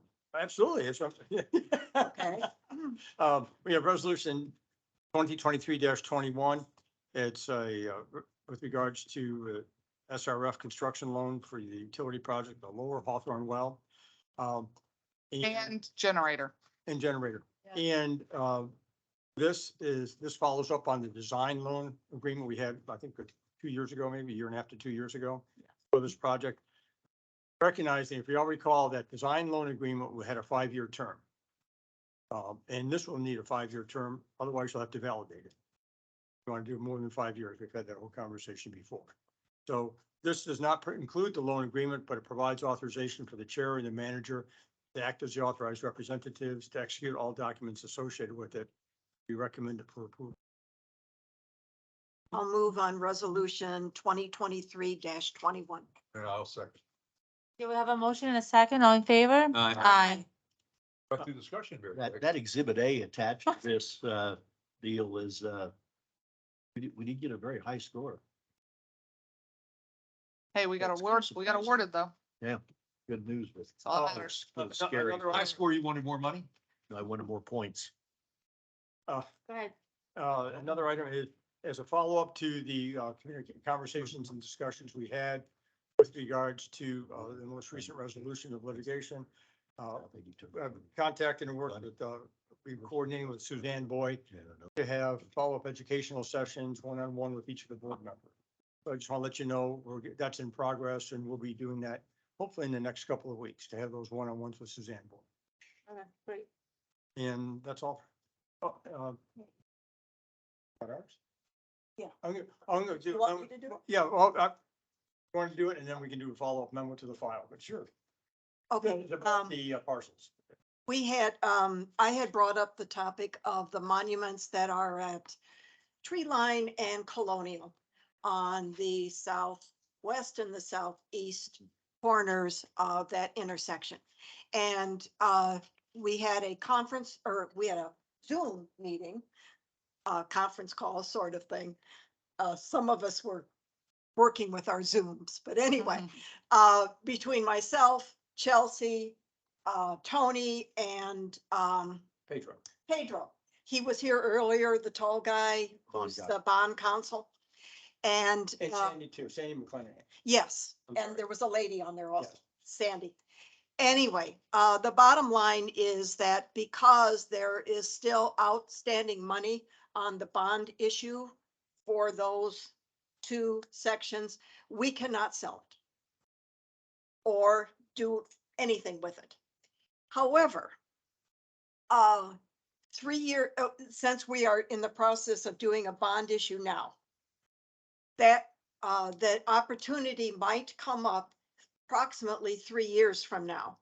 If this board should decide to go into another bonding situation, where in essence, we could, sort of like refinancing your house with a mortgage, we could refinance those properties along with a new bond issue.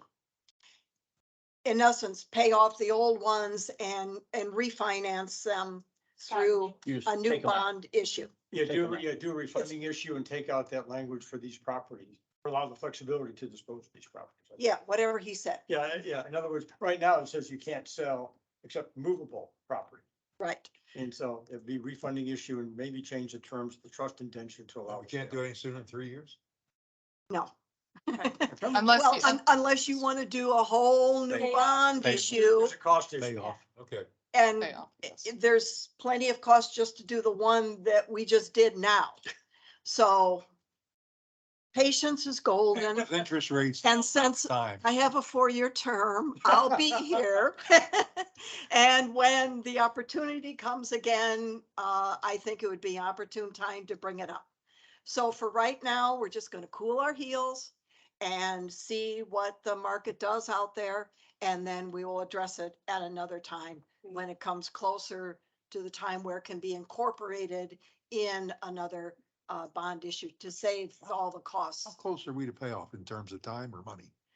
It's $1,750,000 and it's 10 years. It was refinanced again in 2013. I don't remember we did that in 2013. Yeah, A favorable rate. Yeah, and Pedro and Sandy are like, the reason I like working with them is they're very, number one, they're very good bond counsel, but two, they are very creative and within the parameters that's allowed to come up with solutions. And so the solution was, hey, when you do your next project under the bond, that, series of bond, the bonds you just validated, that might be the time because the cost then of the consultants and professionals might be lower for the refunding of the Pelican Reserve bonds, having a group do the bond series for capital improvement. And Tony's gonna provide a memo with his, monthly update to memorialize, Summarize it, yeah. summarize it. How do you, I mean, But that's what happened. just out of curiosity, when there's an item that needs to be addressed in 3 years, how do we track that? Chelsea's got this incredible calendar. I'm just kidding. Literally, you just go 3 years out and hope that you remember. We're doing better now than we ever did before. but- Agenda management. Agenda management, that's. Agenda- We have it 3 years, but we'll be there. I think. Put it with maybe- Pelican maybe Preserve an approach- landscaping. Maybe an approach might be just, when we come to the each budget Yeah. section each year, just make a note in the, staff summary in the budget, just. I don't know, you know, we'll be seeing consider this every refund- day. an analysis of what bonds you might want to look at refunding and why not now or otherwise. That might be a way to keep track of that. Yep. And make a note as to this one's uniqueness. And Good all point. of the fund covers everything. There's not segments that they couldn't decide to pay off that particular portion for $200,000 again. Nope. No. All right. I hope- Lump. Yes. Go ahead. Caesar, where we stand on the meetings with Stony Brook and county. Chelsea and I had what, an hour and a half meeting yesterday? 2 hours. Was it two? All because your meter ran out and the parking meter? Mhm. They With, run out and It's Put coins in. Joe Adams and then Bob Clemens and what's Marlon's name? Marla Britton.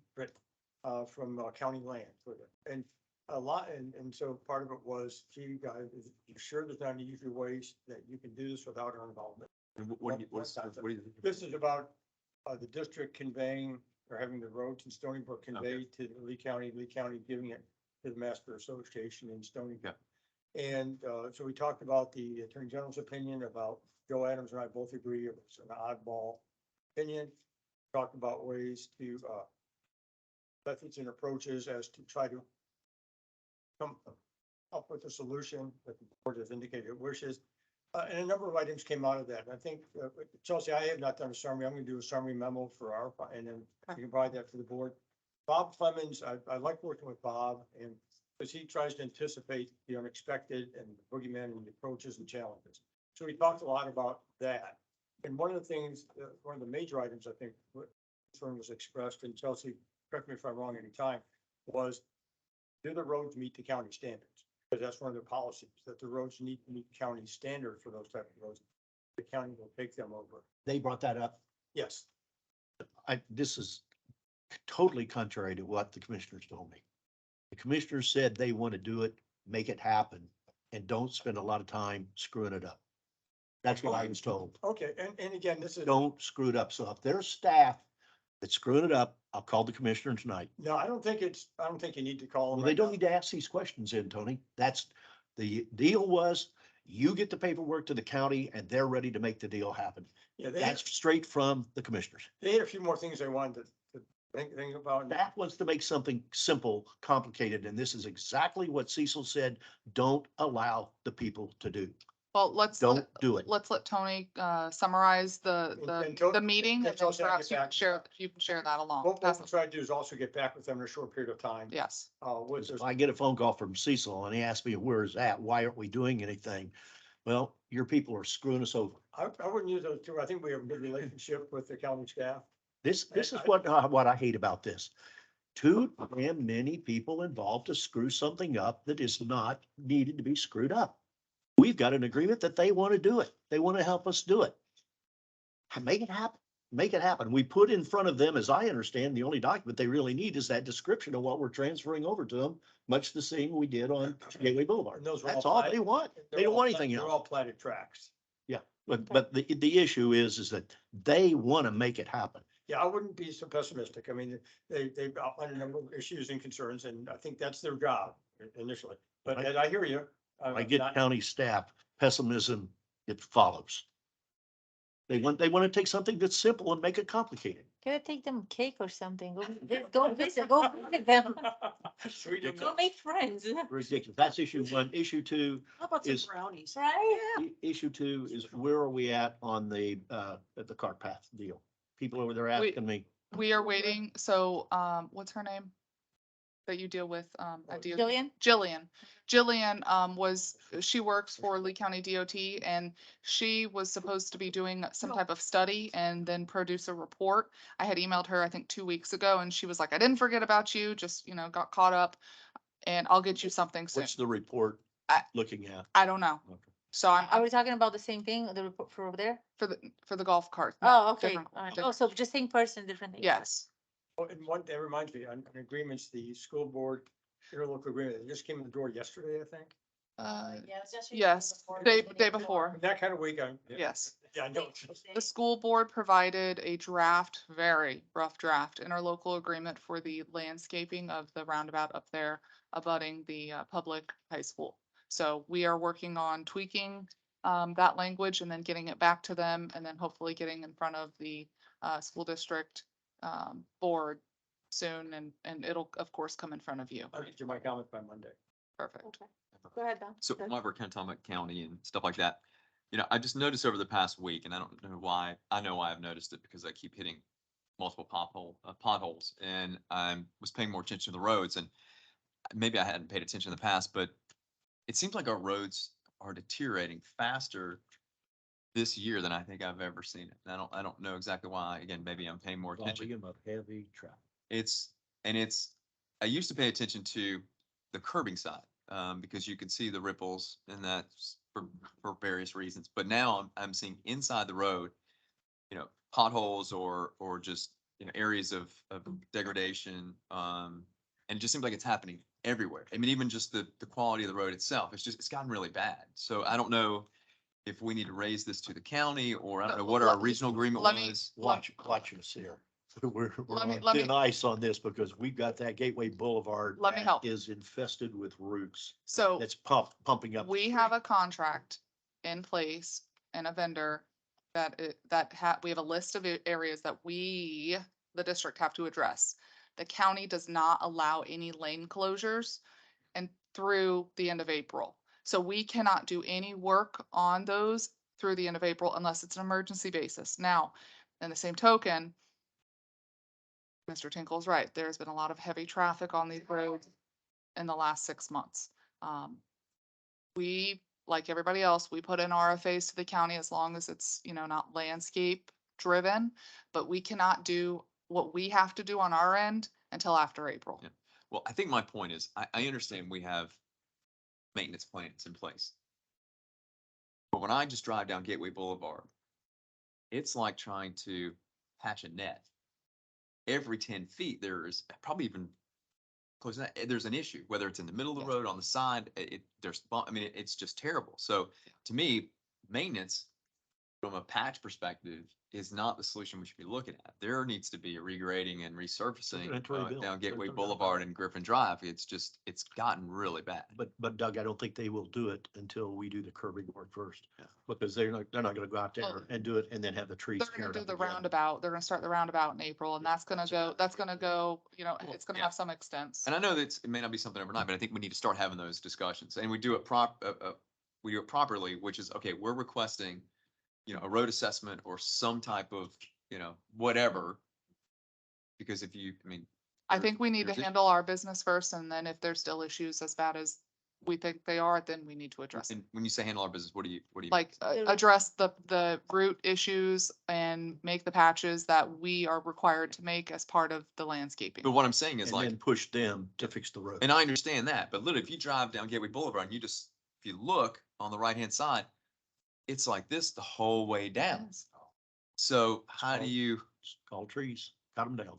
address, how do you fix that? when- You do larger patches.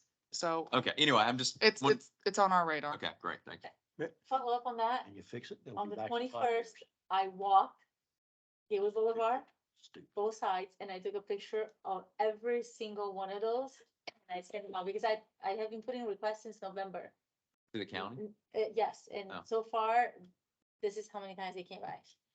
So, and then there's no ticket number that I can follow up. Like, once you submit it online, it says, thank you, that's it. So then I went back on the 21st and I literally took a picture and that's what I wanted to use the irrigation map, because I wanted to do the location and I wanted to send to Jillian. I'm like, look, I get it if you tell me you did 3 out of 20, but you did 0 and it's been months and I get the hurricane. And none of the ones that I noted has anything to do with the roots. They're in the middle where the line, where the lines are. Yeah. I mean, bare to the whole 4 inches is gone. Like, it's bad. Go ahead, Ben. They're unrelated, but related roads. Just public service announcement. But on Sunday, March 5th and Friday, March 17th, both baseball game Oh, yeah. we teams talked about play, that. have spring training. Don't go on the Twins roads. and the Red Sox play both the same time, both days, March 5th and March 17th. Yeah. So Don't stay go on home. So that whole, Sometimes- 6 miles We- Cypress, we already Daniels, it's gonna be, Closed from 1 to 6.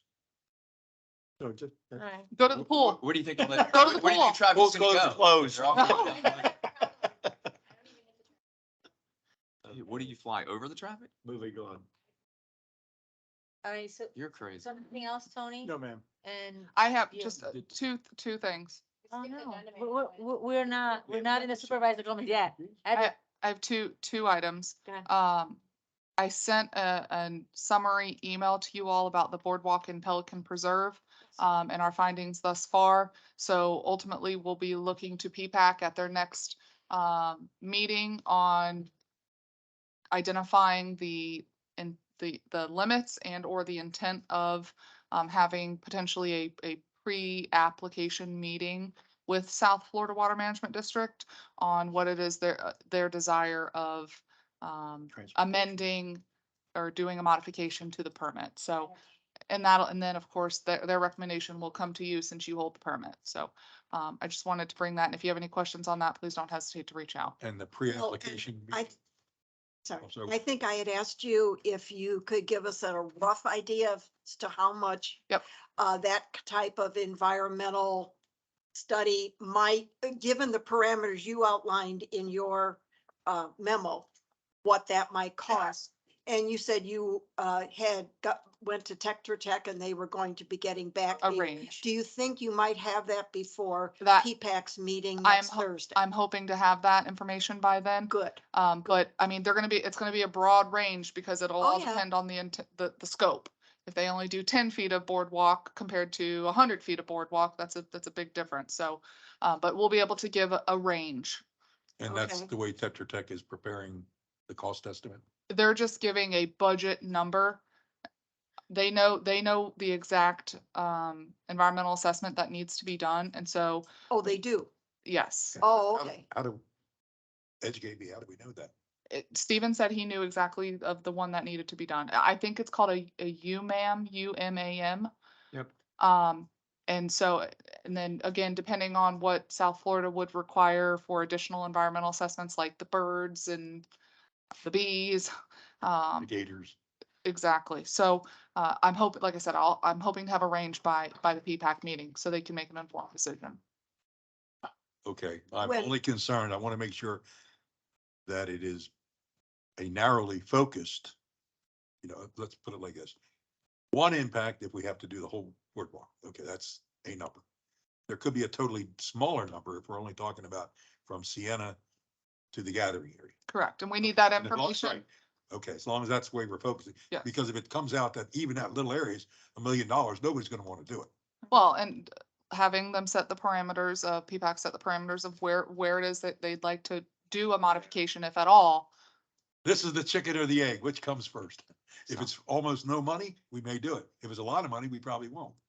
But we won't know that until we get some numbers. So Okay, so if we get to the pre-application board, will that result in a physical meeting over there? that will result in a physical meeting over there. And then I'll be Yeah. part of that. Okay. Per the board's direction, you will be included as part of that meeting. That's all I have. Thank you. Sorry.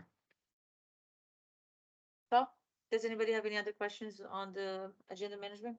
Nope, we haven't done that. Oh, Done that yet. There I it thought we is. just That did was district fast. attorney.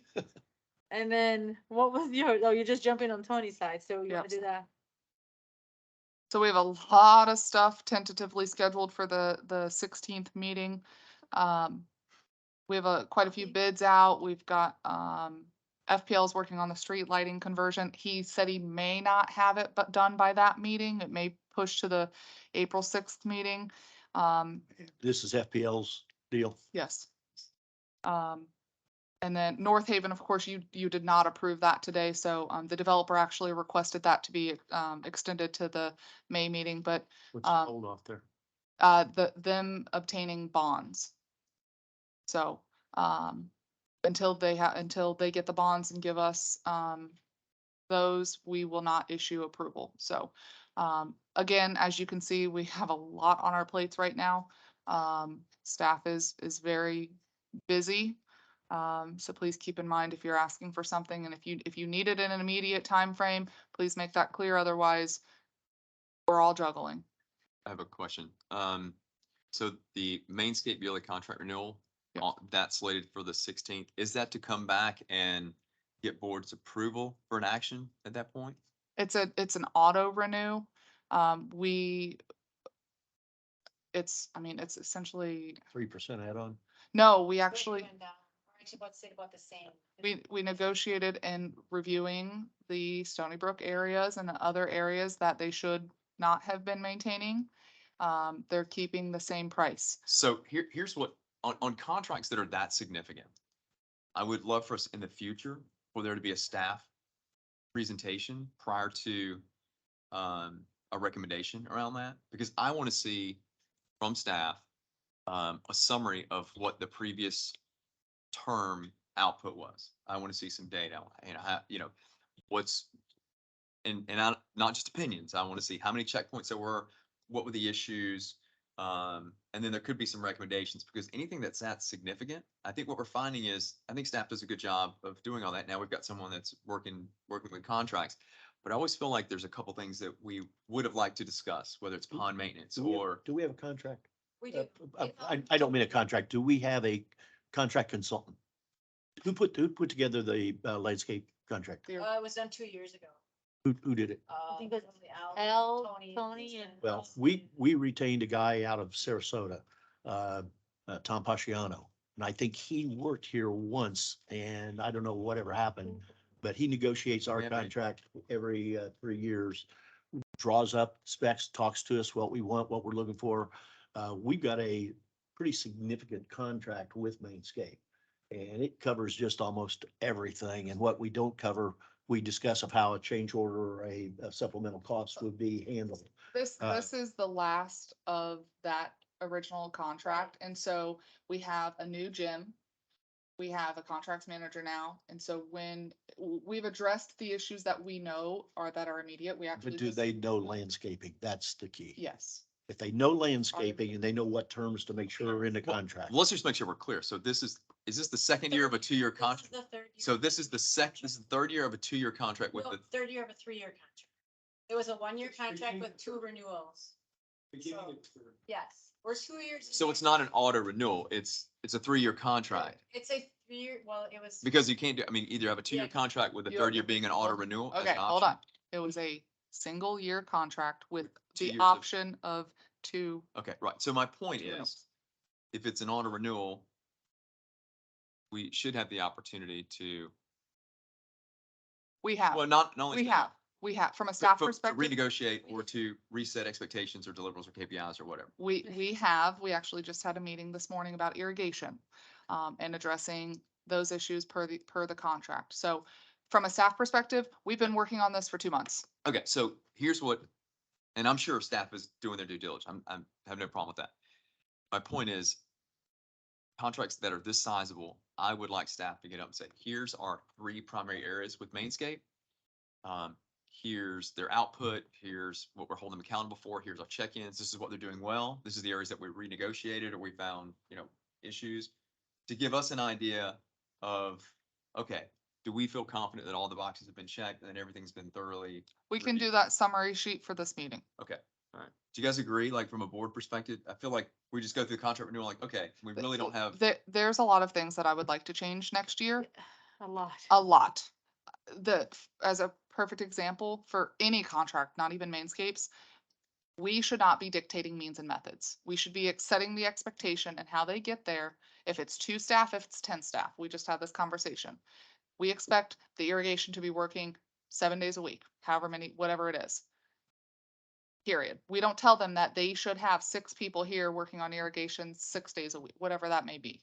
So there's a lot of review with these contracts, and we'll do a summary sheet we can do that with each contract as they come up for renewal, because I think that would be a good for transparency purposes. But when we go new contracts out, there's gonna be a lot of changes. Yeah. I'd like to see the scorecard. I know that we get the regular reports, but to be quite honest, I don't know where my confidence is in some of those.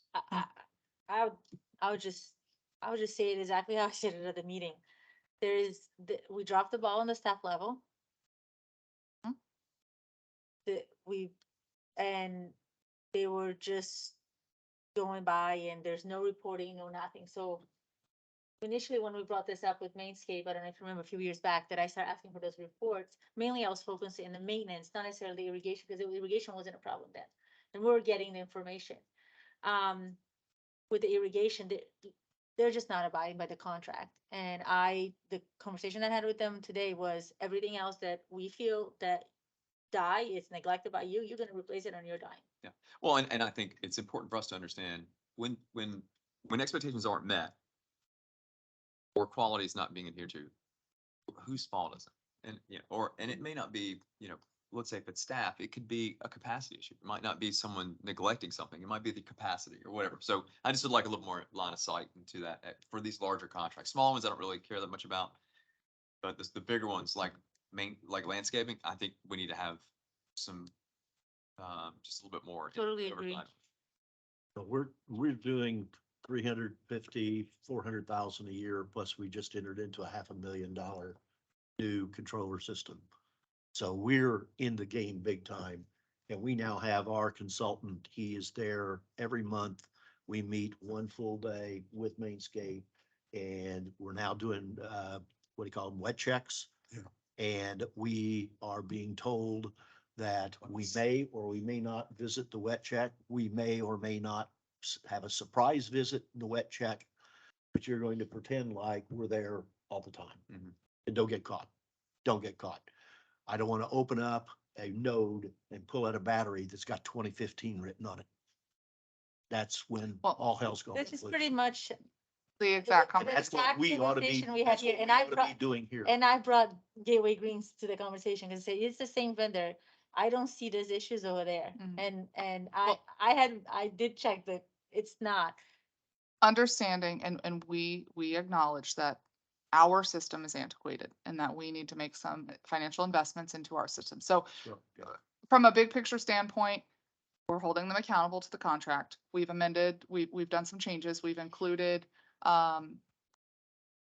post-disaster hurricane language as part of the contract. We've incorporated that in this renewal. So I mean, we're taking bits and pieces, but next year when we go to bid this thing out fresh, it's gonna look completely different. Yeah. So. One more question? Yes. Laura, how is the change over to the new accounting system going? We ran into a little issue with importing some of the data and one of the plugins to help us because we're a government agency with our fund accounting. They have asked us to push it back to May 1st. I just got that last night at like 4:30. So, Palmer, yeah, yeah. So it'll be 2 months. is that going to affect our budgeting? No, not at all. Cause Oh, it's the same, it's all the same data. It'll just move from where they're working in it now into our side. So it's the same background system and everything. So it's just gonna shift from them logging in Infomark to do it to logging into ours to do it. So Okay. it should be seamless. Thank you. Anything else for agenda management that you'd like us to be working on, or as you'll see in here, we did put, if you scroll down a little bit, would you? I think it's here, yeah. So we did go ahead and put, oh, it's not updated. That's okay. You'll see in the next one where, hopefully the bond got approved. And so we started to put all of those projects on here, so you knew that we were working on those as well. A new one on here that you may see is the FGUA interconnect. We were approached by FGUA to potentially do an interconnect of the potable water. And so ultimately the ball's in their court, but, just so you know that they are interested in entertaining that. The interconnect would be off of Griffin extending into Lehigh. Who's FGUA? Florida Governmental Utility Authority. Put it back. Yeah, what they did is a number of small utilities. Yeah. That were not financially practical for operating stuff. Got together. So anyway, that's just new things that have come up. Any update on the motion we made at the last meeting relative to the, I can't think of the name, what was the name? The litigation. Oh, we've had Would be- response. I'm sorry, no response?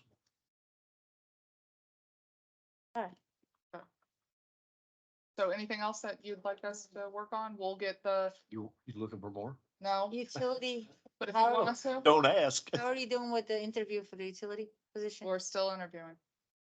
Still interviewing. Are you at second interviews? Are you back at first interviews? A little bit of both. Oh, so you talked about the. Yes, yes. That's what. It what? It was It's good, resolved. It's we resolved. accepted, it's done. Oh, I didn't see anything. I didn't Did I see miss anything. something? Oh, Tony can give an update as part of his. I'll go with John, Okay. Okay. sorry. What did you That's the other case that. just? No. No, no. Utility interview, Oh, we're still Second. working on it. first, second interview is like, Both, we have new applicants coming in daily. So I just set up another teams one for next week for a first rounder. So we had a first rounder. this week, This week. and he'll have his second round interview tomorrow. So Do we have based on the applicant pool that's coming in?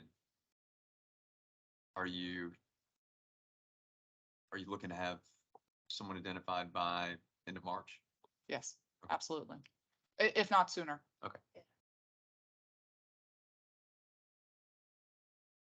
I'll move to adjourn. whoa, supervisor, the best part, yeah. Supervisor why? comments, I'll start with Bob, go Bob. Start with me. Okay, Carol. No. I You can't can't do win, this. you can't win. The construct, yeah, you can. The construction road project, where is that finished yet? I mean, No, FPL has delayed the installation of the Deuce or whatever it is. They notified us today that they should be there Monday. And then it's pretty much done. That's what we're waiting on, because we don't have juice to hook everything. To the, So it'll be then, hopefully by the next meeting, I would start. yes. Where did they come up with that sign that's on that road? What, no outlet? Oh, the big one? Yeah, it's, It's got an outlet, just say no trespassing. Yeah. Tell them like it is. TCD. The Pelican Reserve Cypress Grove lighting installation, That's sitting with KW. That's their project. It's my is understanding. there a way we can goose them a little bit? I mean, we're not getting any answer. I'd Uh, like to know what's gonna be done. I can follow up with Keith and find out. Keith and Jen. Okay. Pelican Reserve Gatehouse generator, status of the gas line? Waiting on Tico. They delayed it. We don't know. They They, haven't they, given us any kind they of, said about another month. so if they do it, happy with that. Think that is it. You already answered about the FPL project. We're gonna do that the next time. That's all I have. I'm done. Nothing. I'm done. When are we planning to implement the new Facilitron system? We're trying to go live in April 1st, but we know that we have to work through some kinks. And a part of that is we need to work on updating our fee schedule, which is why I had penciled it in for your April workshop. So it gives us some time to review and do some calculations, Yep. but we're gonna take that time period over the summer to work with the leagues and get everybody acclimated to the system. And I would just, what I'd recommend is that, is the most, that we create a standard operating procedure for that. And what I mean is there should be an order of operations, which is, you know, existing leagues, like there should be windows, and not necessarily just existing leagues, but if someone is looking to rent the fields for X amount of time with X amount of volume, you know, we want to give them consideration over someone that might just want to come in and rent the field once they could disrupt that. So there's, Part of the thing that was on the agenda management was Parks and Recreation standard operating procedures. And that's supposed to be for all sites that staff is drafting. So that'll be part of that. Yeah. Do you honor long time, commitments, or is it first come, first serve? and do you know what that, is the field usage and light usage tied in together? We've asked them. They have what do they call it? I don't remember the name, but they have a system that they can use that basically if you reserve, Facility. if you reserve the fields and you reserve the lights, it'll automatically turn the lights on from the time you reserve them and then they turn on. Yes. So The reason they I too, yeah. was out there the other night, there was a group of boys and there wasn't a field lit for them to play on. And someone had directed me and it's like, hey, is it possible for us to rent the field tonight? I said, no, not today.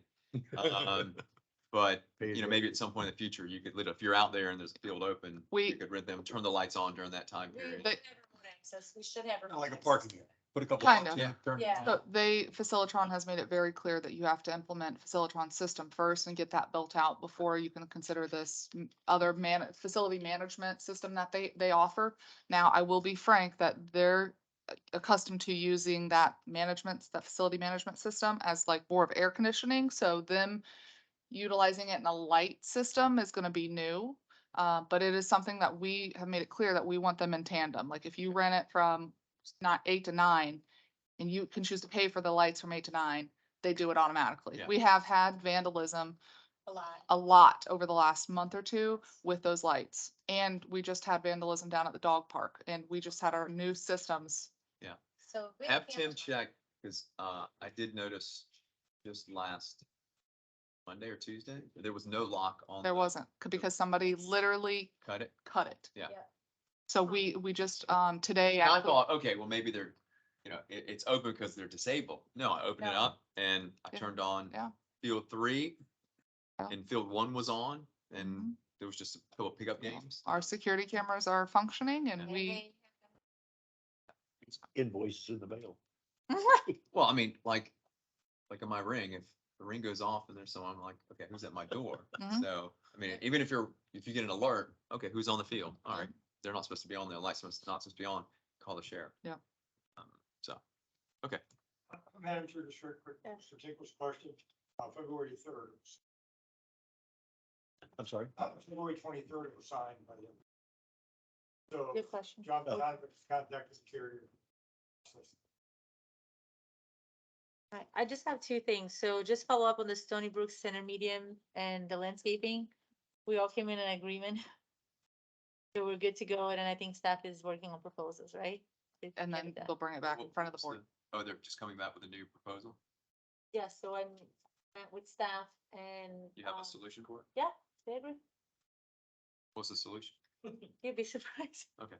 You'll So, find out soon you'll enough. find out. You'll find out on soon Okay. enough. Yeah. That's fine. Yeah, They're working, staff's working on wait. pricing proposals and we'll bring it back in And they'll front of have the board. diagrams and pictures too. Yeah. oh, I don't think we need, I don't think we're having that. I mean, I can tell you if you want just a simple summary. Honestly, it's not my approval that you need. It's, It's, there's some others. so, yeah, I mean, that's who we met with, and it was agree with upon all of us, so. That's good. And, what was the other thing that I had? Oh, Yeah. do we perform any exiting interviews when they leave? Like, not for all positions, but, I have. Yes, we do. okay. We do. I had a very nice conversation. Okay. Didn't we say last year that we were gonna budget dollars for events, and specifically we wanted to look at doing the holiday or Christmas, whatever we're calling it, the holiday festival, and then we wanted to do something in July? 4th of July. July 4th. So that we are planning a July 4th Yes. event? Okay. Yep. Awesome. That's it. Nothing else? All right. Thank you. Yep. I do have a question for you.